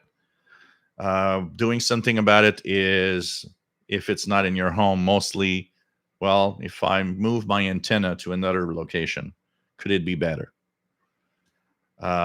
Because when it's not your fault, when it's a neighbor or some utility stuff, it gets complicated. It's difficult to manage anything. And if it's in your home, of course, you can manage it. You can, it's like, oh, well, look at that. That device does noise, and I can do something about it, like switching it off when I'm not using it. What else do we have? Dwight's picking up 6794 in Pittsburgh, Pennsylvania. William Helms is happy to get a Grenadier Yacht Boy 400 around the 23rd. Cool. It's a nice radio. I had one and for a few years and really, really enjoyed it. It was a nice radio. I'm Apper, nice to have you here. From 60 kilometers from Moscow. Nice to have you here, my friend. On Android, the definite winner for a app for schedules is called Skywave Schedules. Skywave Schedules looks like this. And this is definitely the app of choice for any schedules for shortwave. So you have this little interface. Say you're listening to something right now on. So let me just here station. Okay, I'm going to find frequency. Let me type in the frequency 9395 because I know it's WRMI. On the air now, and search. So it's going to it gives me on the list, it's WRMI. You can click on it, have more details of where, location of the transmitter site, the language, or if anything known about it. You will have also the information about, you have a logbook, you have the location with map. So if you go to 9395, search for it, go into target area or where it is. Often you will see a little something on the map of where you are. You can listen also, which means if you search for a station, you can actually listen to the station. It's going to bring you up one of the Kiwi SDRs that might give you the station to listen to. Remember, Skywave schedule needs to be updated regularly, for sure, because you'll have the latest schedules all the time. On iOS, iPad, iPhones, there's one from Black Cat Systems, which is, I believe, called Shortwave Schedules that you can use. There's one from somebody I haven't heard from in quite a while that lives in the UK that is available. You can check that out also, maybe. Gary 24 fan. Yeah, weather on, like I said, on HF, weather doesn't affect much except for the lightning crashes. As you get higher in frequency, though, there's a difference. Higher in frequency, weather starts to have an effect, but we're talking in the VHF range and UHF range here. John Beckham says 6794, very weak in Northeast Florida. Billy Buns, nice to have you here from Russia. Texan 680 or 880, what you choose for SSB. If you have the money, I'd go for the 880 directly. Paul, whoops, says 6951.5 upper sideband weak music. So let's check it out here. 6951.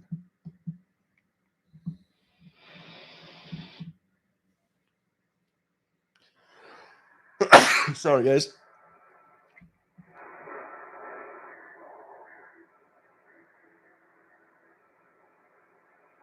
Can't say I'm hearing anything.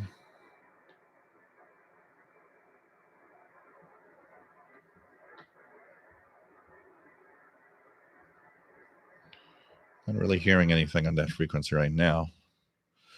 So let me just go back in 2 minutes. If you guys want to try it in about a minute from now at 2140 UT. 8094 CW or 8093 upper sideband for those that don't have CW. And now there's just a nice ionospheric iona sound that just went through the spectrum. So I don't know if we're going to hear that one. Also M12 Russian spy number Morse station.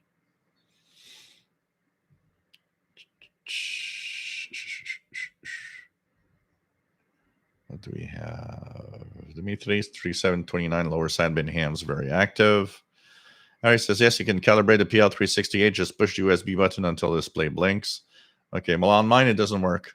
So that's an example of how the Chinese version, first version of radio, um, has bugs or it doesn't have all the features sometimes.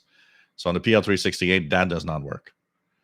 And I've have a few people that have a export version that came to me and said, I press the USB button and it doesn't work. So that's where I hope that it's going to work. Maybe it's starting with a specific firmware version that it started working. They added the feature. Hammer the crash course, 15 meters has been a lot of fun with the last few days. Yeah, a lot of activity in 15. I've heard quite a few. I think it was last Sunday. I had quite a few ham stations on 15 meters from Europe coming in.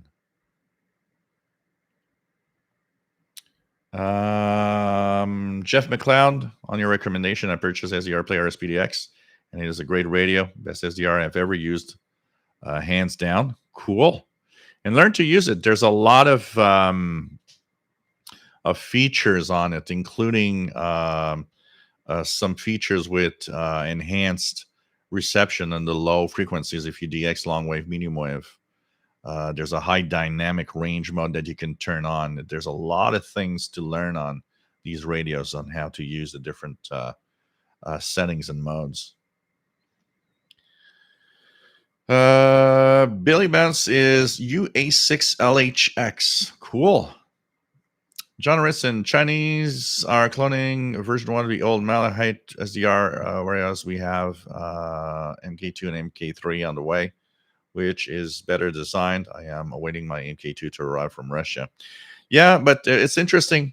Dan Robinson has been testing Chinese clones of the second iteration of those, and he's come to interesting conclusions that some of the Chinese one are actually way better in some form, including audio quality.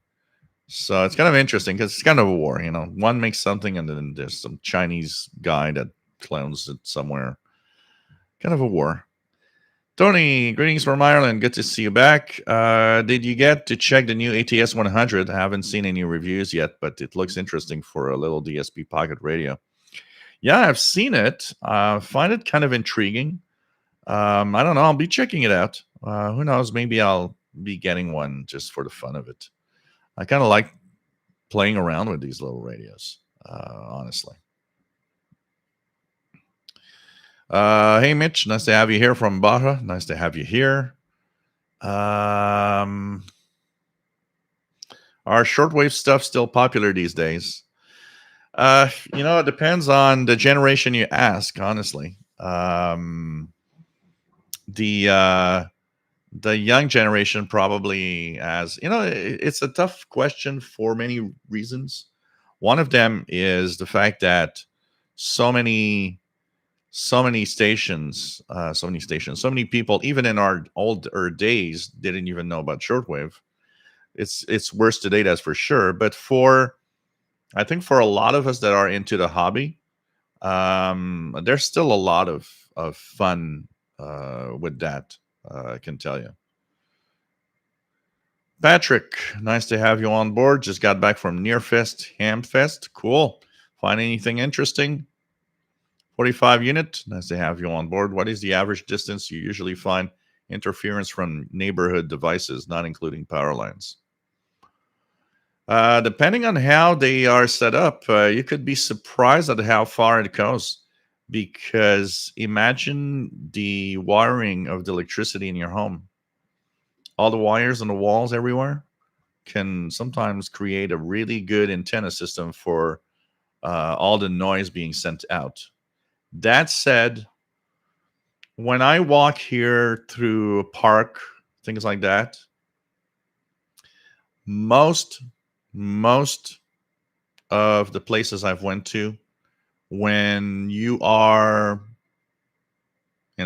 maybe starting about 10 meters away, it really decreases really, really fast. And you sometimes don't have to be that far to enjoy some really quiet conditions. But like I said, there's exceptions to the rule, and there are some cases where, like I said, the house wiring might act like an antenna, and you get to a point where that noise can actually go quite far. Dr. Sisop, due to the chip shortage, automobiles, PCs, CPUs will be short in demand in the holiday season. Yeah, a lot of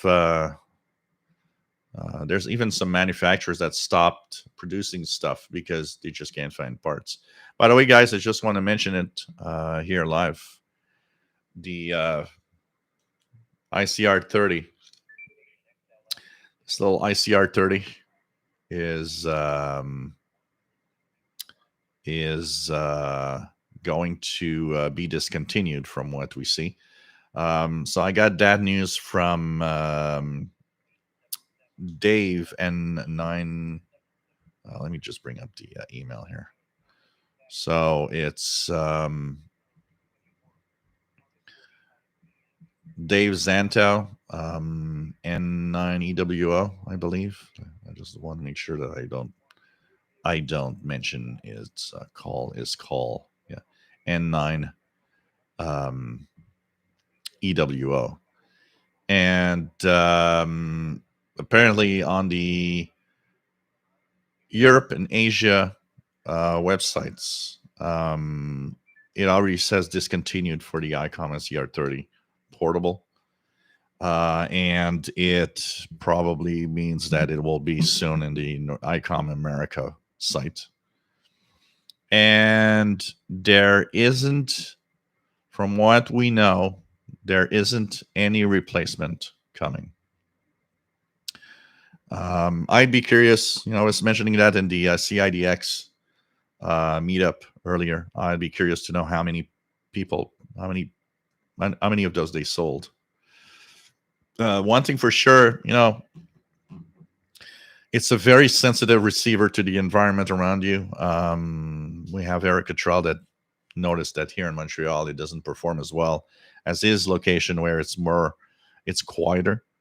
Unfortunately, strong signals in the VHF, UHF range overloaded really easily, and it then becomes very insensitive. You have to play with the RF gain and attenuation. I think ICOM shot themselves in the foot, not just with the performance of the radio itself. They shot themselves in the foot, I think, with the lacking of some important digital modes that it could have included. And there are features in there they could have omitted. They could have, there's stuff in here that nobody will ever use that they could have just put more money on the performance of the receiving circuit, the front end of the radio. I think they simply, shot themselves in the foot, and that radio isn't. I'll always say it. That radio isn't worth the price that it's sold for at all. It could have been so much better. What else do we have?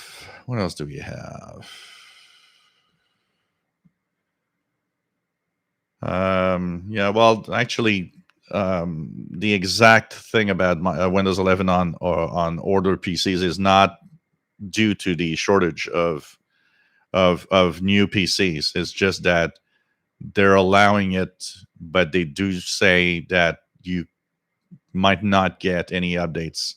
It's up to you, and you are taking a chance. Now, that said, it actually is still updating. People with the not the hardware that was unsupported are getting security updates.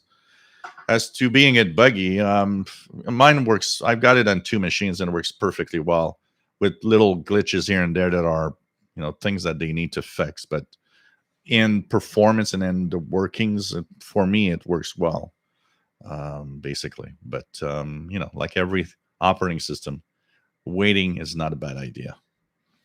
Martin, nice to have you on board. Do you have any engineering contact at CFMZAM 740 Toronto? Nope.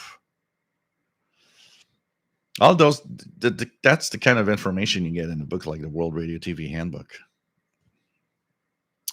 Mark Wolf, nice to have you here. What else do we have?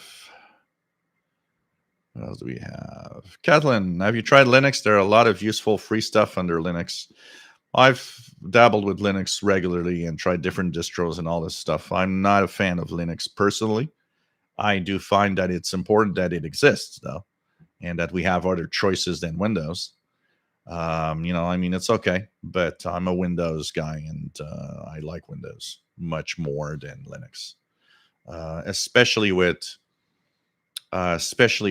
such all the choices of software and stuff that Windows actually has, and no going around and trying to find something or some tool. Mike WX50, nice to have you here from Northwest Arkansas. What else do we have? Device 9, I get this interference that sweeps across 40 kilohertz of bandwidth at about 1 second pulses. It looks like gear marks on SDR waterfall. No idea what it is. Strong enough to have images. Yeah, it could be some power supply. It could be, there's so many things. Unfortunately, the more we go in time, the more electronic devices are poorly designed and create a lot of noise on our HF spectrum. I'll say it like I say it all the time. The killer of shortwave is noise, not the internet.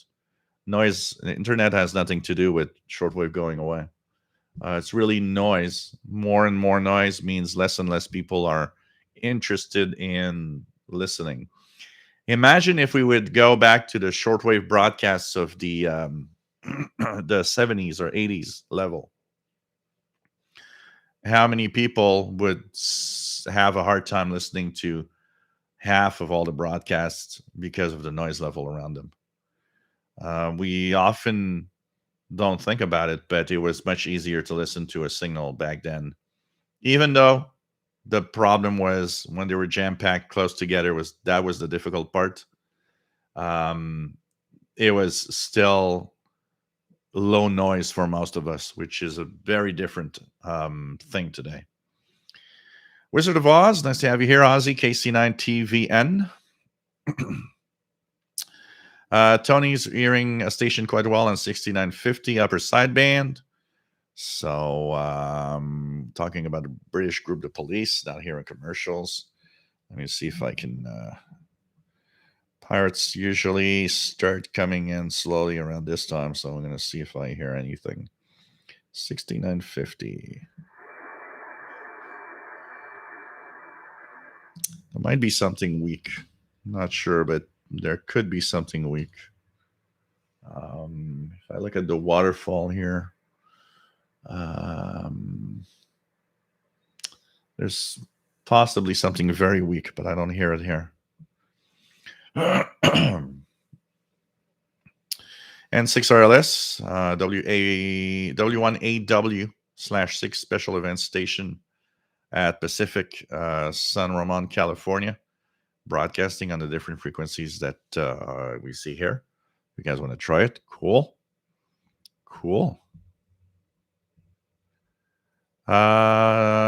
Zen Pharaohs, following along today with his Yacht Boy 400, and I resuscitated my ICOM R3 and R20 for today as well. Cool. Device 9, remember the TV antennas that used one leg of the house wiring? In those days, you couldn't even be sure you were connected to the neutral side.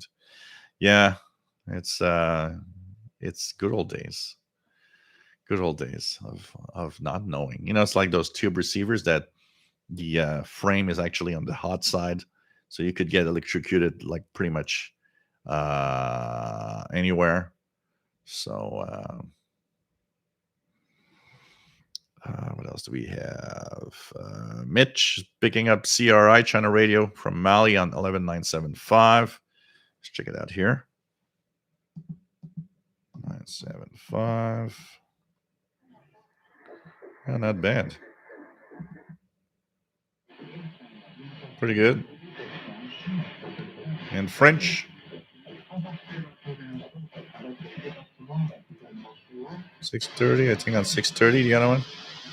Yeah, 630 is weaker, but 11975. China Radio French from Mali. Not bad, not bad. And 5995. Mali, Radio TV Malienne.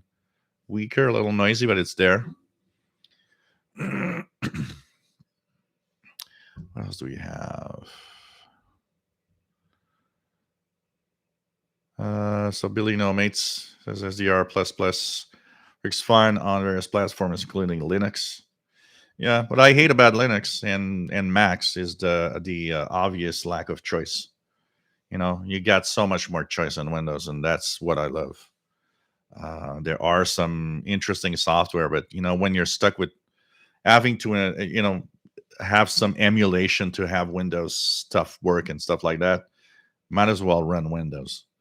And it's the same thing for the Mac. It's like, the choice of software is, if you got to run, VirtualBox or Parallel or whatever to start running Windows software, it becomes, kind of a nonsense.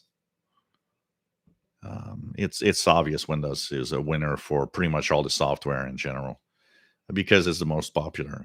It's not because it's necessarily better or anything. It's the most popular, so people tends to to work. As for handling of drivers and stuff, that I don't really get into that because Linux people are very unique and easily offended. No, Linux isn't better than Windows. It's as good at best, and that's all I'll say here. Same for Mac.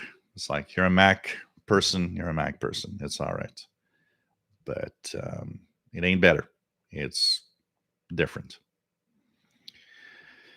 What else do we have? Dave, does anybody have Is there a plus working on a Mac? Question here. As there are people using different platforms, of course, for doing some radio stuff. What else do we have?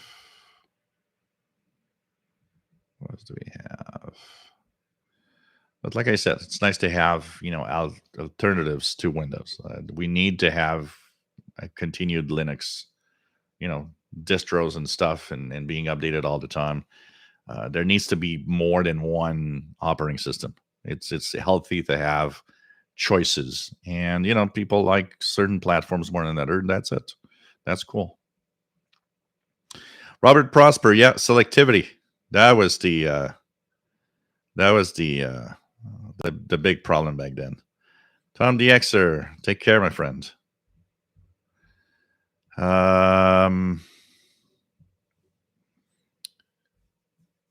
else do we have? I'm just trying to find the place where I was. So we have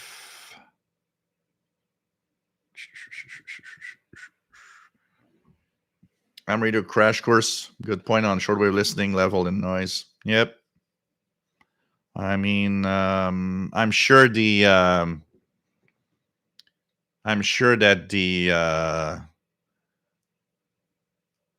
the amount of noise we have today, if we had the same amount of stations from the 80s or 70s, we'd lose already a lot of people because they were like, well, it's like this is too noisy. Half of the stations would be washed out, where back then they were easy to listen to. John Beckham, is it the FCC Part C here in the US that regulates RF noise? So, the FCC here in Canada is CRTC and all of that. That's they have regulations as to the amount of noise, and to the noise levels, and what, type of how much noise a device can make, and so on. Problem is it's not. We've lost control of that. There's nothing anymore that anybody can do about it, and there's almost no one working at the FCC and all of that now. So they just go to what is the major problems, but there's the regulation. The regulation, the regulation is different. Doctor says, I remember Windows 10 came out when it run on older hardware. After a year, they fixed it and it'll be the same. No, Windows 11 will stay with its minimum requirements, and that I can tell you because I have my little hunch. And Windows 10 actually ran on a very old hardware when it came out. It ran on almost anything that ran Windows 7. It was very different. Windows 10 did not have a minimum requirement that blocked a lot of computers. Windows 11 does, and it's going to stay like that with Windows 11. It won't change next year. I can tell you that.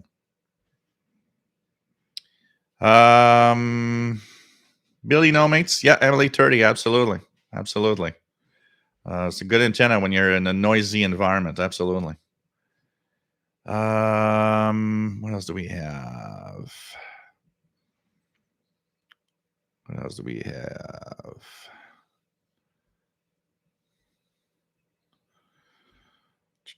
Well, I can tell you as a tech guy, Mac and Linux had as much issues as Windows in general over all the course of time. It's you have to be faced with all of it, honestly. What else do we have? Zen Pharaohs 11975, readable in New York City. Active loop, cool. Robert Cross, nice to have you here. What else do we have? Kathleen says missing likes. And what else do we have? Rufus Newt 11975, very good on XH Data D808, telescopic. John Beckham 11975 coming in loud in Northeast Florida at the moment. Pretty cool. Robert, nice to have you here. As we have Billy No Mates 11975 coming in fine here in the UK. Pretty cool. W8JB, nice to have you here, Jim, from North Carolina. Jay, when I think of Linux fonts, it's the idea behind pretty much anything is how you like it or not. It's a personal thing, much more than anything else. And it's like Chromebooks. I got that Chromebook here. It's based on Linux basically.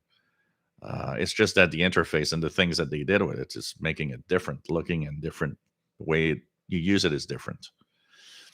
But it's there's a lot of all of that is very personal, more than anything else. And depending on what you have, also has hardware. What else do we have? Brad 17480 HM01, the Cuban number. Let's check it out here. Coming in at I'm hearing the digital data. It's a little noisy here, but it's there.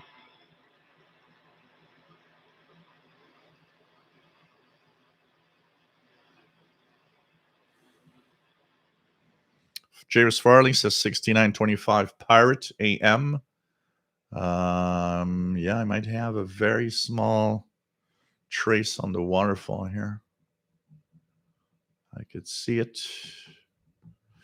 Yeah, small. It's not strong here, but there's definitely something on 6925 in AM mode. WF7I Homebrew is calling CQ on 15 meters. FT8. Zenfaros, about that noise, I have decided to try using clean and linear 9-volt supplies for my grundig type of commonly made noise for guitar pedals as good filtering and regulation. Yeah, well, a good power supply is really, really nice. If it's filtered, it's even better. It's just what's difficult is to make sure that there's not too much noise from the home wiring, actually, that creeps in. So I'm reading a crash course as a Mac user and Windows user. I almost always use Windows. More apps, more people using those apps for support. Yep. John Beckham loves the Chromebook, and spying doesn't. There's way too much interest in thinking that there's spying going on. It's I always find it a little funny how people go crazy over that. Well, your smartphone spies on you like crazy, so it's I for me it's not a problem.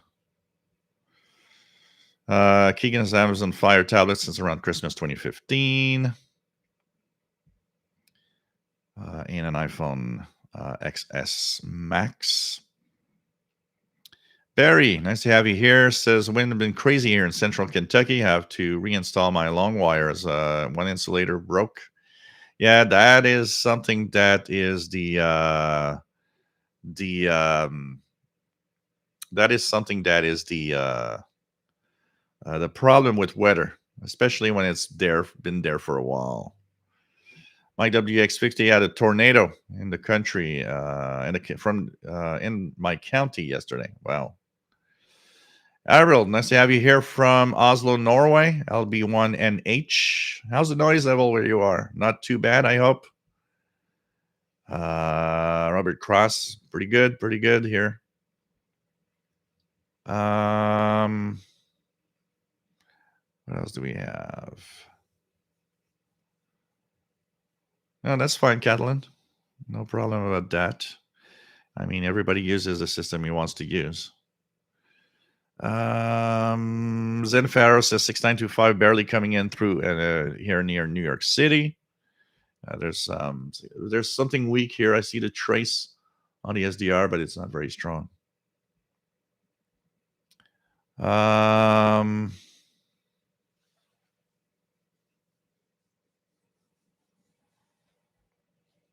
WF7 high home brew.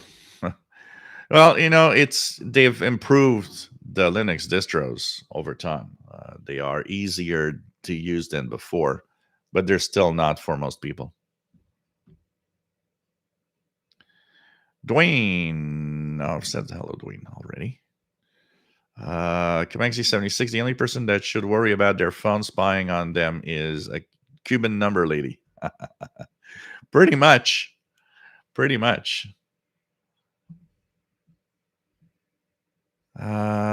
John Beckham, the shortwave radio story will always be entertaining with or without the old European stations such as Radio Switzerland, Radio Moscow, Radio Sweden, because there will always be new things. There's always new things for sure. And, that's what's fun with the radio hobby. It's getting something out of the blue that you didn't expect suddenly while tuning around, or this signal or that signal, and so on. So it's kind of it's one of those things that it has the mysterious side to it also, and an SDR adds to that for me, because the fact that you could see the frequency ranges and the signals, and if a signal pops up suddenly on a frequency, you see it. It's it's cool because you can click and you go, oh, look, there's something here, and see what it is. It's pretty cool. But there's a lot of mysterious signals and stuff out there that's certainly is kind of nice to check out, for sure. And you'll always, and we often have mysterious signals pop up, and not just talking about pirates, but talking about things that weren't here yesterday, and suddenly they're here today. It's like, oh, look at that. And I'm curious to see what frequencies that are going to be used in the winter schedules coming up in a couple of weeks. Kind of get it a habit, also getting back into your habit of kind of knowing what frequency your favorite broadcast is all about. What I like in the winter, there are a couple of references that I'm waiting for. For example, if they choose the right frequency as they usually do in winter, I'll get back my Radio Japan French for 30 minutes in the afternoon and stuff like that. That in the summertime I don't have, because Radio Japan from Madagascar Relay uses too low of frequency in the summer, so it doesn't propagate here. But in the wintertime, the what frequency they choose, usually it comes in very, very well. So it's going to be, there's all of these stations and there's all of these broadcasts. It's kind of cool to check out for sure. And so the B schedules are coming out. I'm going to check here if just out of curiosity, the hfcc.org, do they have the public files already? Public data files. And so they don't have the B21 yet. Let me check out here. If I do this, and if I actually fool the browser into thinking I will have this. Yes, they are not listed, but with a little trick I did in the browser, here, guys, I'll post a link. So this is the transmission schedule for B21 that is published on October 17th, 2021. Will be published. Okay, it will be published after October 17th. So it's probably going to be available tomorrow. So the latest update, October 15th, yesterday. And you have a file. When you click on it, it's a file that is the B21 All X2. So it says here it's not available, but they do say after October 17th. So starting tomorrow or Monday, look on my channel. I'll post the link also in the Facebook group. You'll be able to see what stations are planning to use as frequencies for the upcoming broadcast. The problem with the HFCC list is the fact that they use the names of the organizations of the transmitter site. So sometimes you might not see or understand what station actually is broadcasting, but it's going to give us an idea of the different stations and their broadcasting frequencies, at least. Batty Boo, nice to have you here from the Czech Republic. What happened? You changed the studio, different place. It's the same. It's the same place, but it's. I just am reorganizing everything right now. Radio Wow, and I have problem. Radio automatic turn off after 120 minutes. It's possible change these settings. Yes, the Radio Wow. When you turn it on, okay, it shows 120 in the display. Quickly press the power button many times until it goes to 0, and it's going to stay on all the time. It's one of those awkward, weird ways of them having that radio turn on. So when you press and you see 120, immediately when you see the 120, quick press on the power button many times until it goes to 0, and then you'll be okay. But you have to do it when the 120 is displayed when you just turn it on, and then it'll go down. Can I don't know if I have it here. Is there a battery in it? No battery in it. Unfortunately, I can't show you, I think. Let me just let me see if I can. Yeah, I'm gonna do this here. I'm gonna. Oh, there we go. Let me just do it here. Yeah, it's a sleep timer, but it's the default when it comes on. So Oh wait, no. Wait a minute. Let me just. I'm wrong on it. Oh shoot, I forgot. Okay, now that's on other radios. On this one, it doesn't do that. Wait. Yes, you can change that setting, but I forgot how to do it. Poop. Oh, man, I forgot how to do it. Is the up down button? Yeah, you can change that setting. I just forgot the sleep timer. Are you press and hold? No. Okay. I forgot. I'll try to find the because I did it once, but I don't remember. That trick that I just told you is for text and receivers that have the sleep timer when it comes on. This one is different. I'll actually post a video on the YouTube channel to explain it because I've had that question a few times for sure. Um, John Beckham, the old Marine radio ship to shore used to be very entertaining to me on the frequencies around 3,000 to 3,800. There's a lot of stuff in the Marine. We know when they had their own radio telephone service, overseas telephone services. That's kind of fun to listen to.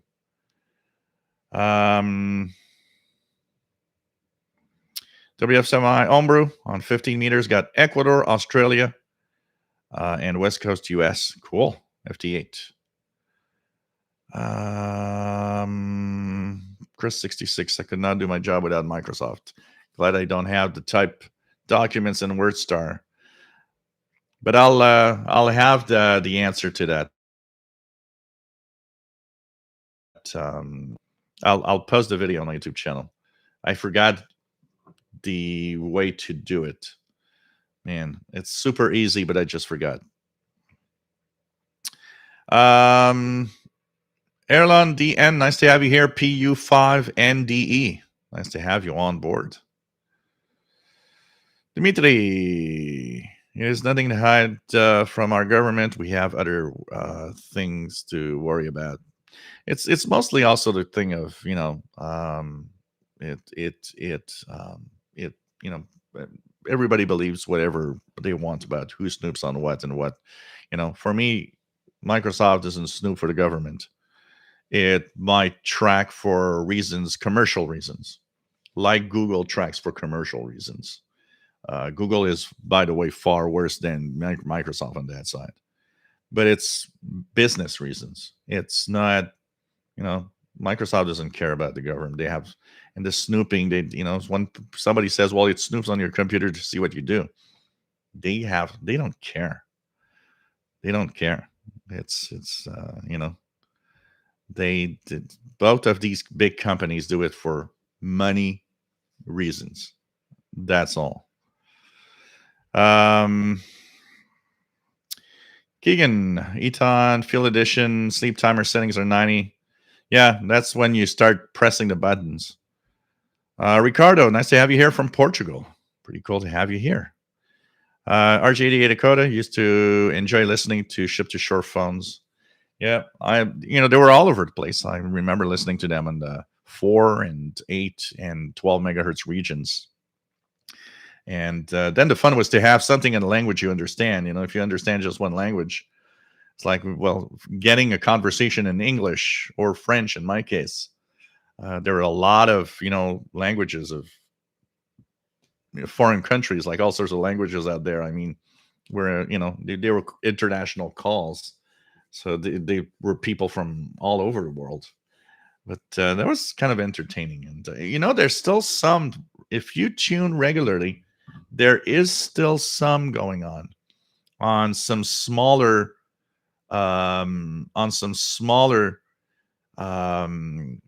ships that still do have ship to shore phone patches sometimes. But You gotta tune regularly because there's not a lot of them going on. But there's still some stuff in the marine bands that can go on. You can still hear some ships sometimes. Depends on the vessels. That, of course, the big ships. A lot of the stuff now is done by satellite, but it's surprising to what you can still get from time to time. So we're not going to go on that where Jay Watterson. Microsoft and Google do not share with the government. They're actually in court in multiple ways to make sure the government doesn't want to do backdoors and stuff. But we're not going to go there because it's something that depending on your beliefs, it's like religion. You can't win. Catalan, Grimtown transmitter in Sweden will be sending next Sunday. Yep. We're going to talk about it on the International Radar Report, actually. 17.2 kilohertz is the exact frequency they're going to broadcast. But yeah, it's not impossible for you on the in Germany.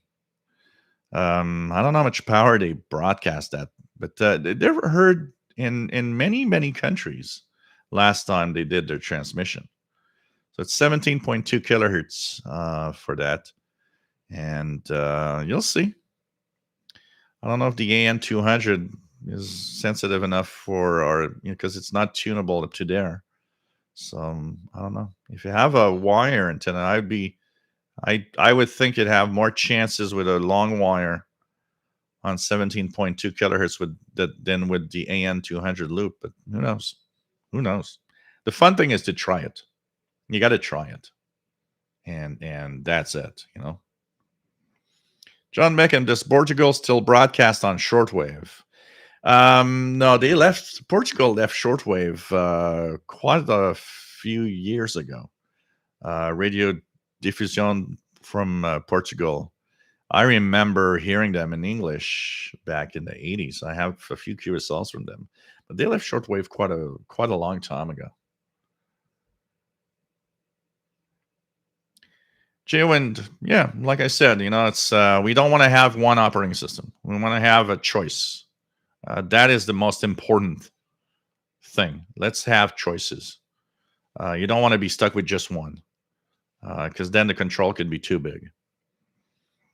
Tonto says using 133 feet loop on the ground received antenna with the SDR play.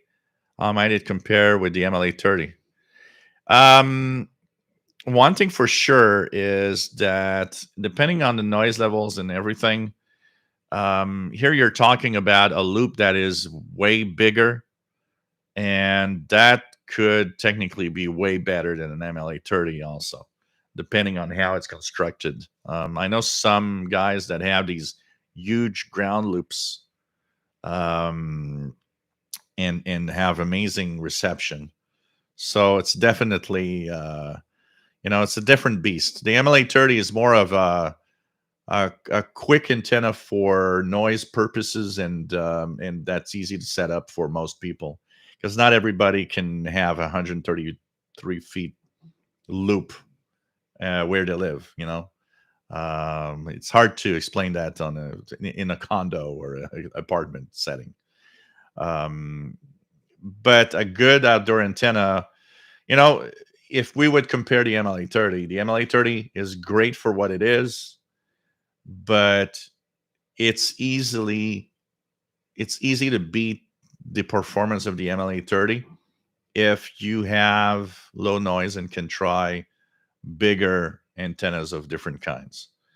I often say it: 100 feet of wire in a quiet environment will blow away the MLA30, dipole, whatever. These will be better than an MLA30. When I had my sloper was roughly 80 feet. Well, my sloper was getting the same signal level of any station. It was as good as the MLA30, if not better, maybe a little bit in the amount of signal it could get of a station. But what made it bad was the noise. Its signal to noise ratio was no good. So technically, if I had no noise, the MLA30 would be something I wouldn't even consider. I'd put 100 feet of wire out in the back, and that's it, which would be probably as good, if not better. As for the um, the MLA30 in a noisy environment, this is where it shines because it does remove part of the noise of where you are. But you got a loop also with that big loop, so it could be absolutely fantastic. RJDA Dakota, remember a certain time signal? Yeah, for VNG from Australia. Yep, yep. They had 12. They had 16 megahertz, I think, also. So we were joking, Chuck, about you say you like the Blue Room. We were joking earlier in the CIDX because I said, well, the color goes with my mood. If I'm in a bad mood, instead, I'm going to go into the red, and I could switch the colors. But no, it's nice. It looks cool like this, honestly.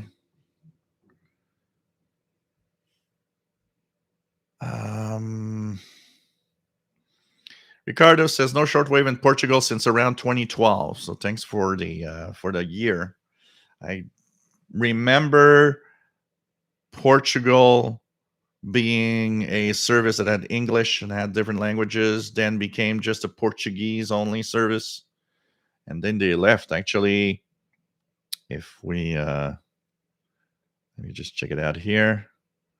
If we go to this place,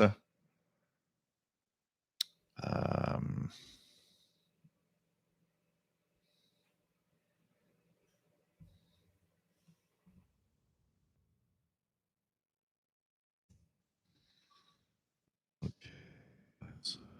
what is this?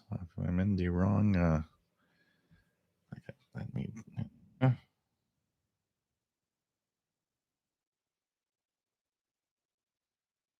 Okay, just check it out here.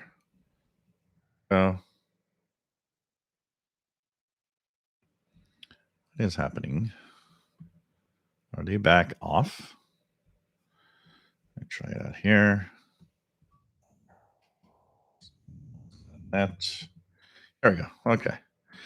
So, Portugal. You guys remember the Portuguese, the Radio Diffusion Portugal?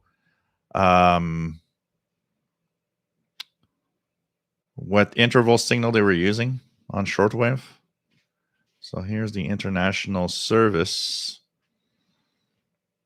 from 19. So radio RDP International. RDP International. So this one is Radio Portugal, 1982. So let's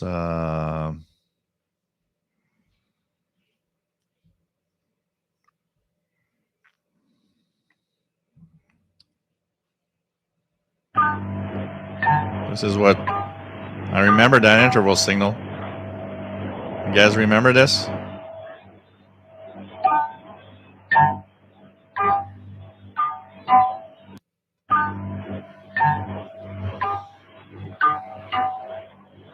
In 1982. And I remember that was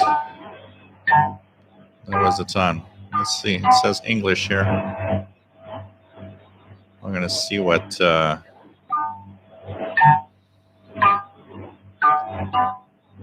Does this ring a bell for anybody? Oh, I remember those bells.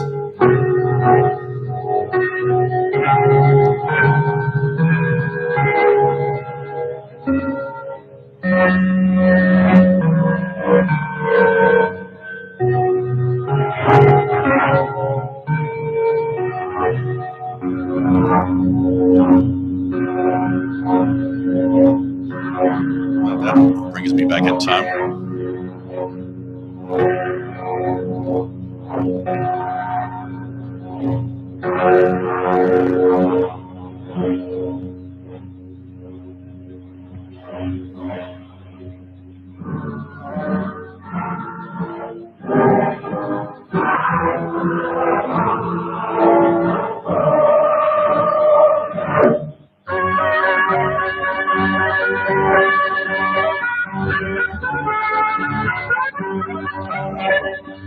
That sounds very shortwave from the 80s, I can tell you that.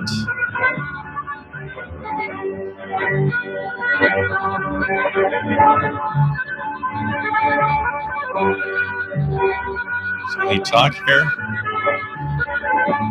It's April 6, 1982. This is Radio Portugal, broadcasting from Lisbon through the International Service.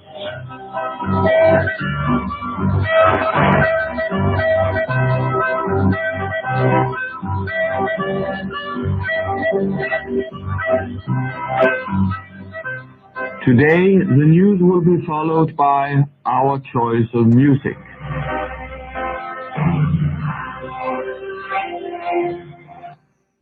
Man, that brings you back in time. I remember Portugal. I've got probably got 3 or 4 QSLs from Portugal from the 80s. JDA Dakota, what's the radio below the on the air sign? It's the Grundig satellite transistor 6001, or also known as the Grundig satellite 210, which is a radio built in 1969. Roger Prosper, back in the days, oops.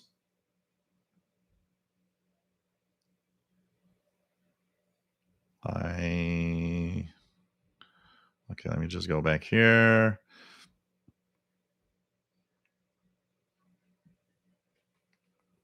Back in the day, Portugal used to close its broadcast day with the words, "The West can and will win." Wow. I'll remember that.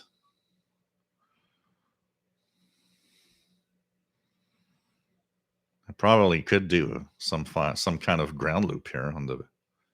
Just put the wire near the fence in a way that nobody can trip over it.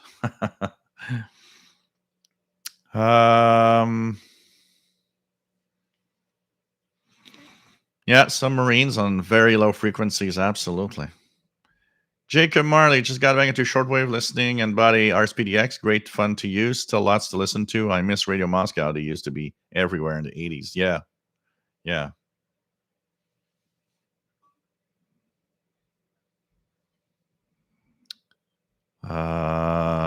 Matt says, I prefer my G5 RV to MLA30 most of the time, even though my noise level is high, because I can still get more of the signal to listen to. But there are times that the MLA30 does the job great and that the GFRV can't. Yeah, sometimes it has to do with the frequencies also. Absolutely. Absolutely. Zen Pharaohs, have you tried ferrite HF loops? I've heard of them. Yeah, I've seen a few, but I've never really tried one.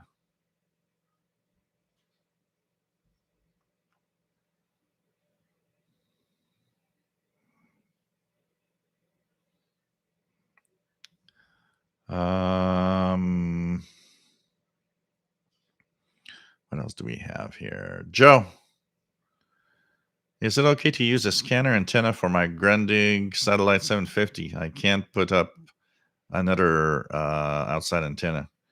I don't know what antenna you have. The thing is that the signals will not be as strong, because if you use an antenna that's made for higher frequency ranges, it doesn't resonate. It doesn't resonate.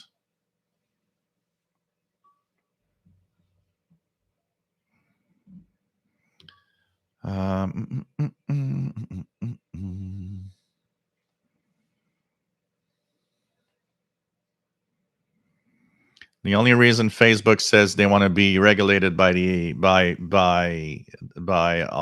government is only because they know that the government's going to go after them. That's all. They're trying to just save their faces and have the best possible thing that they could do.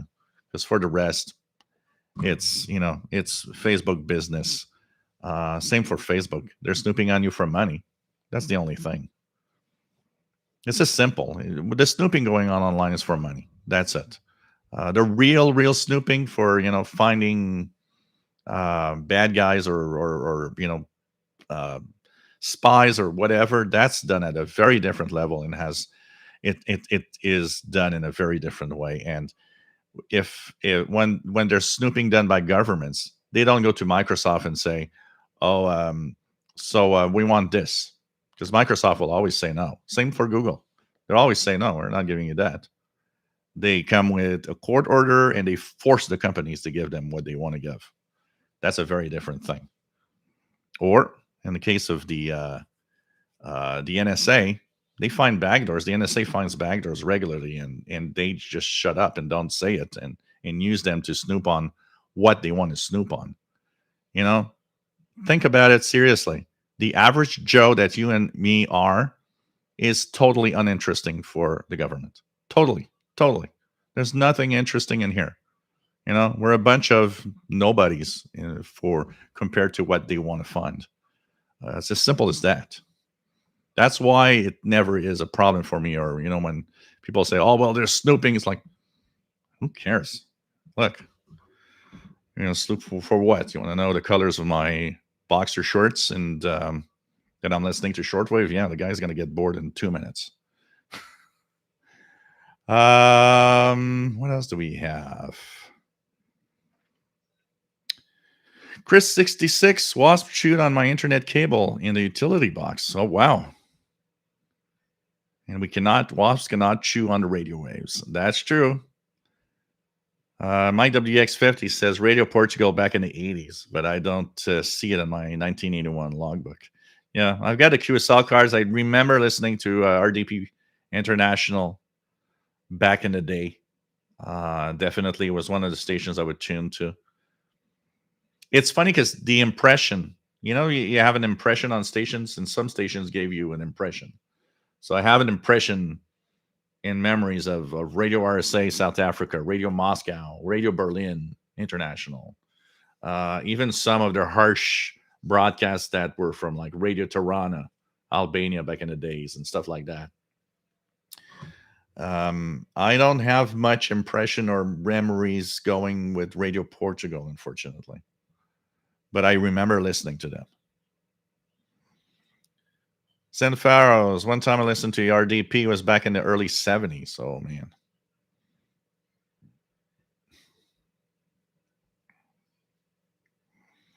John Beckham, RDP International, Radio Portugal, interval signal 82. Thanks. Yeah, I remember that too. That immediately when I heard the bells, I was like, well, the interval signals also is I remember well. The interval signals.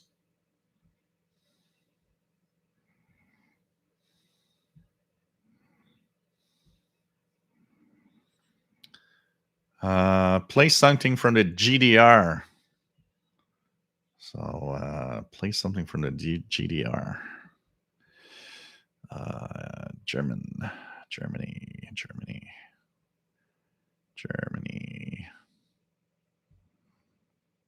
And vintage. And we have, here we go. We have radio. Let me just find the external stuff. External.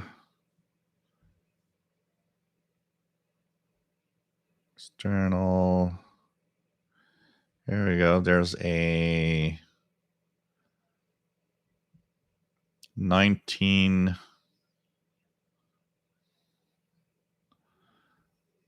Here's a 1975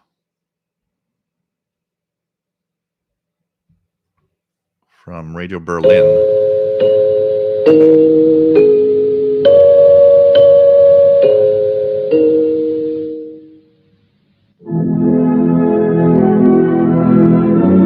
I always found their national anthem, though, to be kind of nice.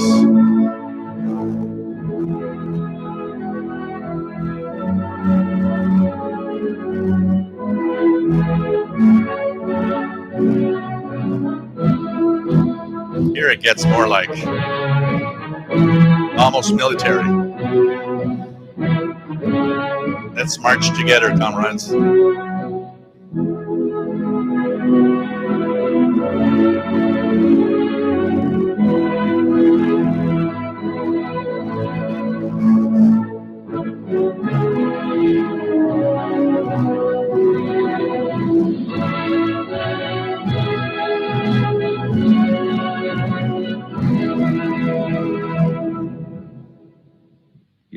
listening to Radio Berlin International, the voice of the German Democratic Republic. Our English transmissions to Southeast Asia go out daily from 6:45 to 7:30 hours GMT on 15.425 megahertz in the 90-meter band and on 17.700 megahertz in the 16-meter band. From 12 to 12:45 hours GMT on 17.700 megahertz in the 16-meter band, on 11.965 megahertz in the 25-meter band, and on 15.320 megahertz in the 19-meter band. From 14 to 14:45 hours GMT. That's the full schedule of Radio Berlin back in the days. Thomas Kitts, nice to have you here. Tom and Susie. I've been together for 40 years. We have been together for 40 years. 1981, first date. Wow. Congratulations. Billy No Mates, we got the number station earlier. Actually, we got a few. W8JB says W1VLF from the ARRL has a YouTube channel about building and using loops. Most, but not all, are for low frequencies. Good information and projects. So it could be, that could be nice to listen to. N6RLS used to get Radio Portugal. Man. Pretty crazy.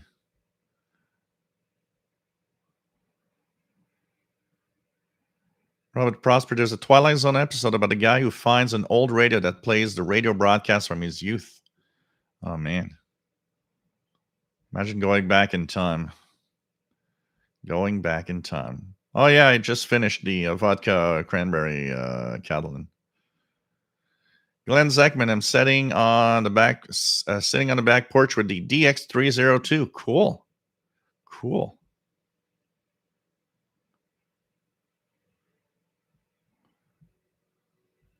Thank you, Racer X Gaming. Nice to have you here. Yeah, 17480 Zenfaros is the HM01. It's the Cuban lady. Oh, yeah, Mike WDX50. We do, there was a lot of snooping. Probably on us in the 70s and 80s. Like, if we received letters from the GDR and from Radio Moscow and all of these stations, imagine. We all, I'm sure there was there was probably a little something in Ottawa in a file somewhere saying, well, this guy gets letters from communist countries and so on. I'm sure that, it's been going on for such a long time. So,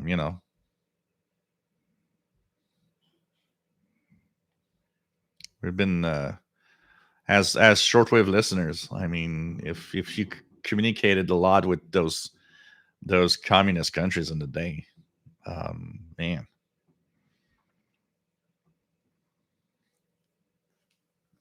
Yeah, 17480 is the way that the Cuban lady and the number station in Cuba is sending out stuff. Cuban lady numbers in Spanish and then some digital hash signal. So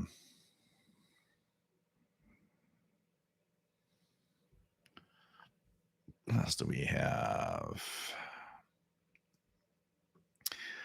Chuck, radio station HCJB. Hey, Hangpar, nice to have you on board. Didn't see you again. Cyberflyer 1 says, the memories. Yep. What do we have here in HCJB land? Saturday night. What would you do on Saturday nights if you were listening to HCJB back in the days? Saturday night was the time for the DX party line. Oh, man, I remember that. So, Voice of the Andes from, let's check it out. ID in English. Let's take an old one here. 1965. It's 9 p.m. in Quito, the equivalent of 0200 hours Greenwich Mean Time. We are ready to present our next English release, Ecuadorian Echoes, which will continue for 2.5 hours. On behalf of the entire HCJB staff, we welcome you to this series of gospel programs in the English language.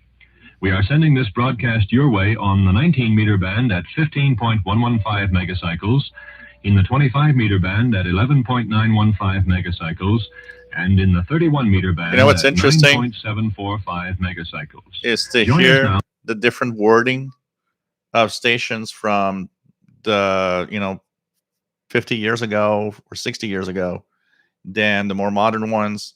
So a lot of stations were using megacycles instead of kilohertz or megahertz, and also sometimes a lot of stations would use GMT before pretty much everybody united in saying it's UTC. So it's kind of interesting. Here's another one from this one's from 1999.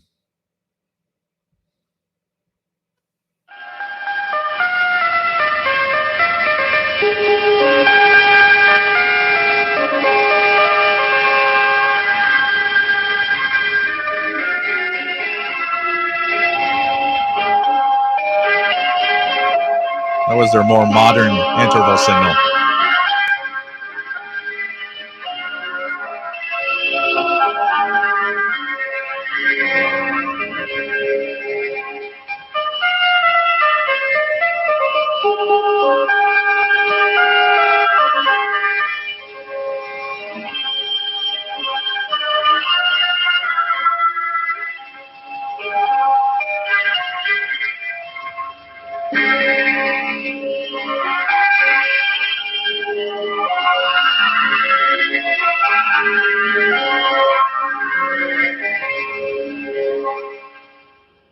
From Quito, Ecuador, South America, this is the voice of the Andes, HCJB. Stay tuned for programming in English. That seems to have been tuned in single sideband. From Quito, Ecuador, this is HCJB, the voice. Let's see here. It's definitely single sideband. Might have been that transmission on 21455.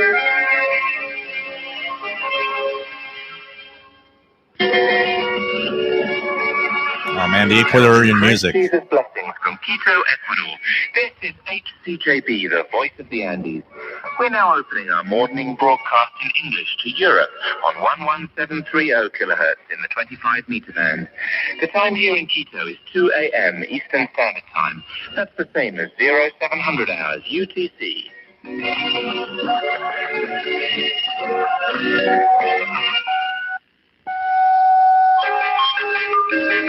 Oh man, and they had the news.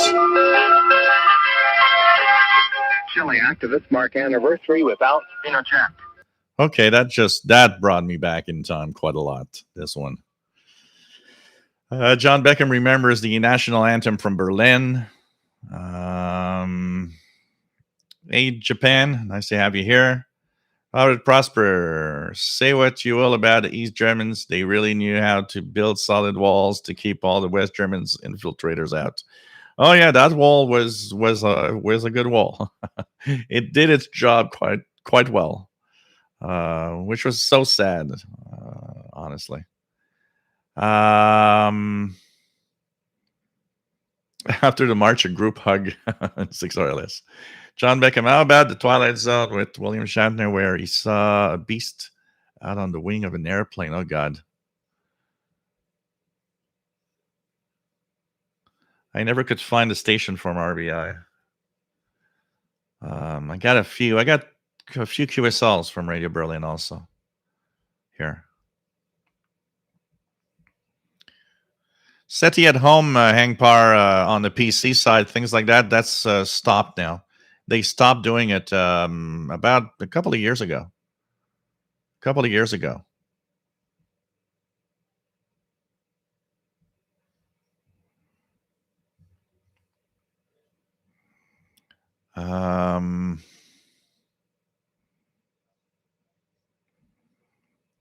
else do we have?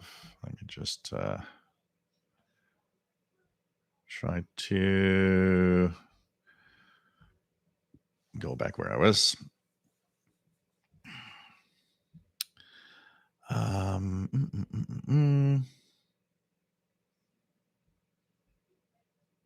RGDA Dakota used to love Radio Portugal.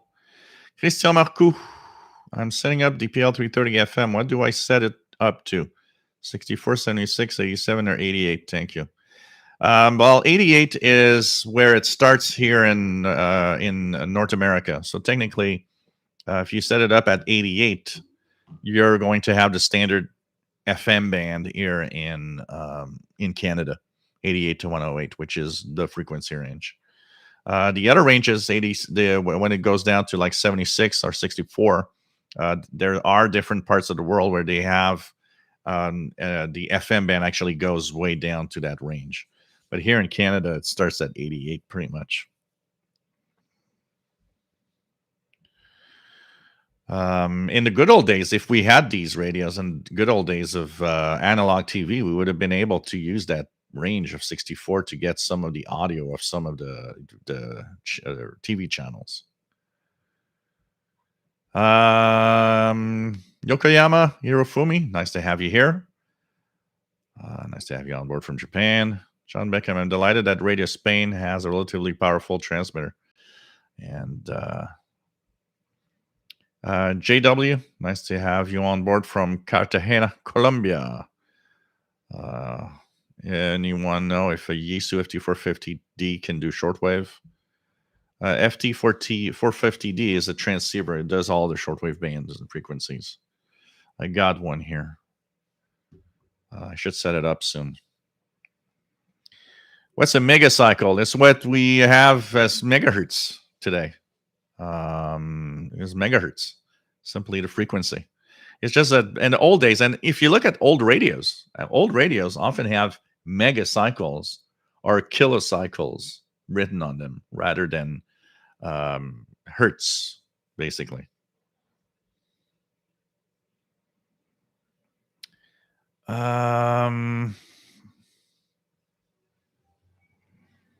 Yeah, the processing, I think, is because the recording is from an upper sideband recording or a sideband recording. Japan, these are off the internet. You guys, if you want to check interval signals from everywhere, the website for that is intervalsignals.net. Here's the link to it. This is where a lot of vintage stuff from the past is. Here we go. So intervalsignals.net is the place to go. Robert Shine, nice to have you on board in 3VXT. You can still listen to HCJB, by the way. The frequency of 6050 kilohertz, 6050, often gives an okay signal in North America. It is particularly interesting when you fall on one of their shows where there's a lot of Ecuadorian music. It immediately brings you back to the days of HCJB. But unfortunately, the big international services is pretty much gone now. What else do we have?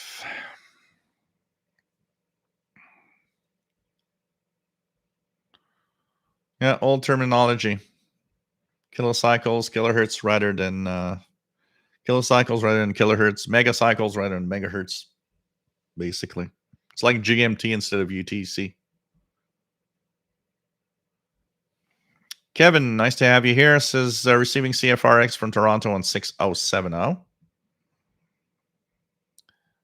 Zen Faros, remember HCJB was huge back in the day. I actually found them recently on my SDR and it was barely intelligible. Yeah, absolutely. Absolutely. N6RLS kilohertz was used in Europe long before in North America. Yeah, it's like the metric system, basically. Robert Prosper, when I was a kid, they gave spectrum locations in terms of wavelengths, not frequencies. Yeah, also. Absolutely. Absolutely. You have some of these stations like Radio Moscow, remember saying, oh, we're on 25.4 meters, we're on 41.6 meters, and we're Just crazy.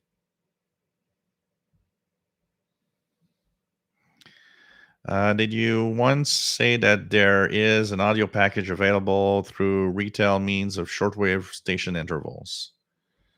Well, there is, because I mean, this website is really, really good, but there are some. I have a collection, 2 CDs collection, which is Ian McFarlane's um, shortwave station interval signals, something like that. They have 2 CD set from interval signals from all over the world on shortwave, which has also a lot of very rare stuff that we don't hear much.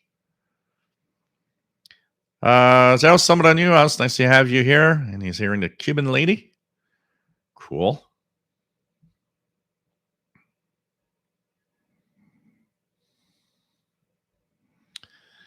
Well, the China Wall is actually older by a long shot. So that's for sure.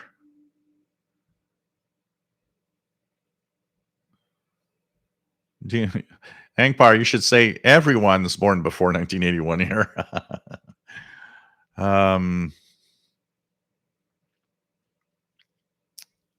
It's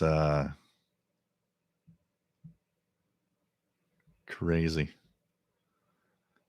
What else do we have? What else do we have? Yeah, good old days. Bob Lewin, nice to have you here from New Jersey. What else do we have?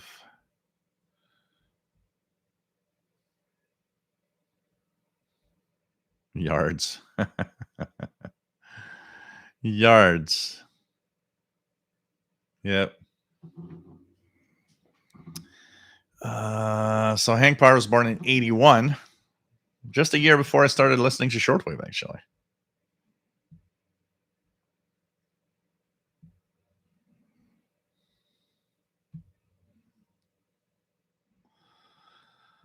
No, probably not the youngest here. We have some people that from time to time we have actually some people from some teenagers. We have teenagers. We got a few people that popped up here that are like 15, 16, 17. So, well, yeah, that place is great. It has everything. Everything. It goes with the hobby. I think the average age is, older, but there's a lot of what I'm surprised here is I've been able to bring back bring to the hobby and bring people here that are quite young and want to actually start with radio. That is surprising, and it's kind of nice. So yeah,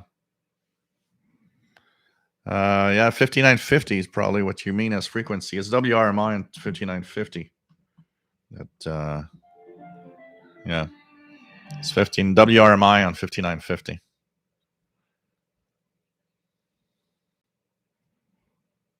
Paul, 1962. I feel like I'm 28.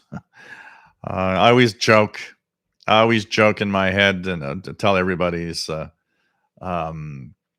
I don't have the mental age to drink alcohol. Today's speakers, nice to have you here.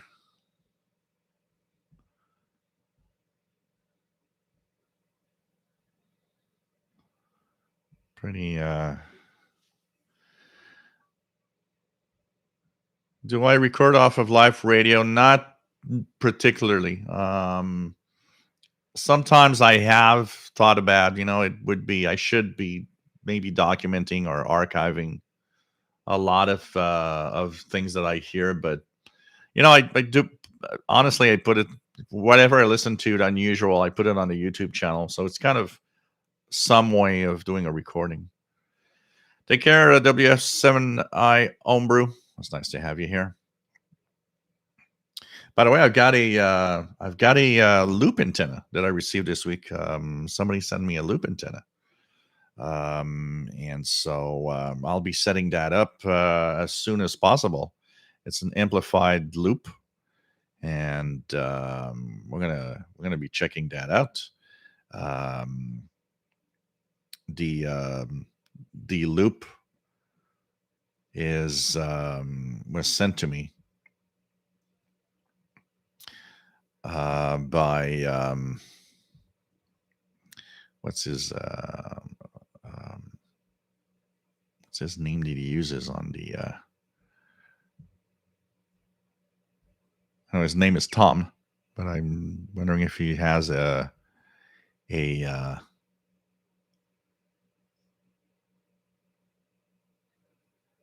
it's I forgot what to associate it with what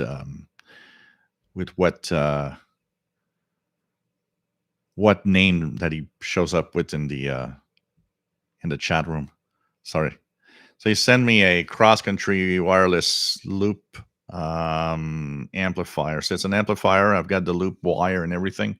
All I need is to set it up and feed it 12 volts for the amplifier. So I'm going to be checking that out. Checking that out.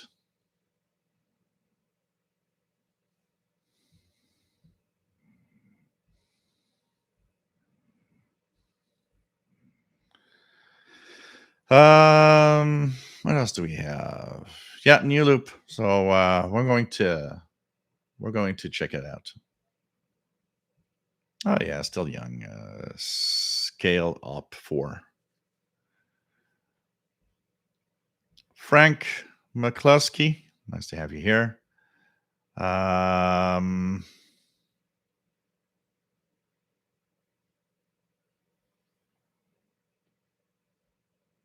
going to be checking that out. I just need to set it up, and so I think it's going to be fun to play around with and compare it to the MLA30 and maybe W6LVP loop at the same time.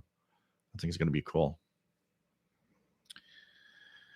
Yeah, SDR is a good way to get into radio also. It's just a little more complicated. Just a little more complicated if you're not very tech savvy. That's the only negative side, because you have to use a computer for sure. What could you listen at the South Pole, from or at? It's from, there's LR836, the Argentina base that's broadcasting and being monitored, reported from time to time. But for the rest, you will have all sorts of interesting stuff. That's very low noise. If you put up a receiver at the South Pole with very low noise, I mean, be interesting to see what you can hear. I mean, you can hear everything that's directed towards the south, but there could be a lot of stuff that could be very, very interesting to monitor for sure.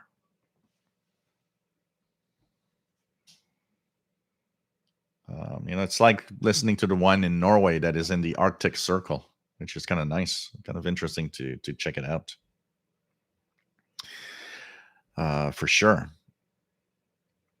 Matt, MDK2, few Antarctica ham stations. 8J1RL was working 20 meters earlier today. So there's a few on these. There's a few countries that have their bases in Antarctica, including the United States. So there possibly are hams that are broadcasting from there. Yeah, what radio are you using? You're off by 3 kilohertz, John Beckham. It should be on 5950, which is WRMI.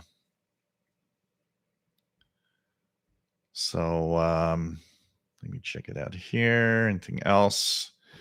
So, hey guys, we've been on for more than 3 hours. Plus, I've been on for more than 3 hours at the CIDX Zoom meeting today. That means I've been on camera for 6 hours.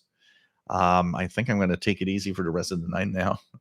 Hope you enjoyed today's show. We'll be back on Wednesday at the usual time at 8 p.m. Eastern time. That's Thursday UTC. at 0 hours Universal Time. Hope that you enjoyed the show. Hope that you had fun. And let's put the ambiance and let's put the Moscow Nights for the rest of the show to say goodbye to everybody. Hope you enjoyed the show today. It's always fun to be here, talk about radio, sharing our experience about radio. Hopefully, I'll get the ContiCom GP7 SSB this coming week, and that everything will be all right. It's always nice to have all of you here, by the way, as usual. And here we go. So more disco-like, changing colors. See it on the right. Yeah, lower the your filter. Your bandwidth filter is too wide. Put your bandwidth filter in a smaller 4 kilohertz and tune slowly. You're going to see that it's actually 5950, because there's no reason for you to be off frequency. It's probably you're using the 6 kilohertz filter. It's too wide, so you're getting it off. You should be on 5950. Bonsoir, Christian. Toujours un plaisir. Good night. Stay safe, everybody. And we're going to listen to what has become almost the national anthem of the Shortwave channel. Let's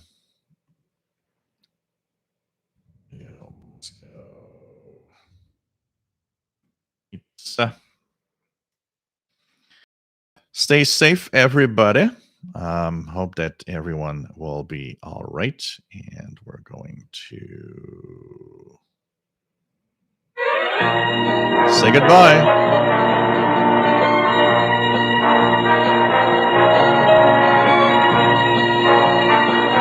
Things need to come to an end so they can start over again someday.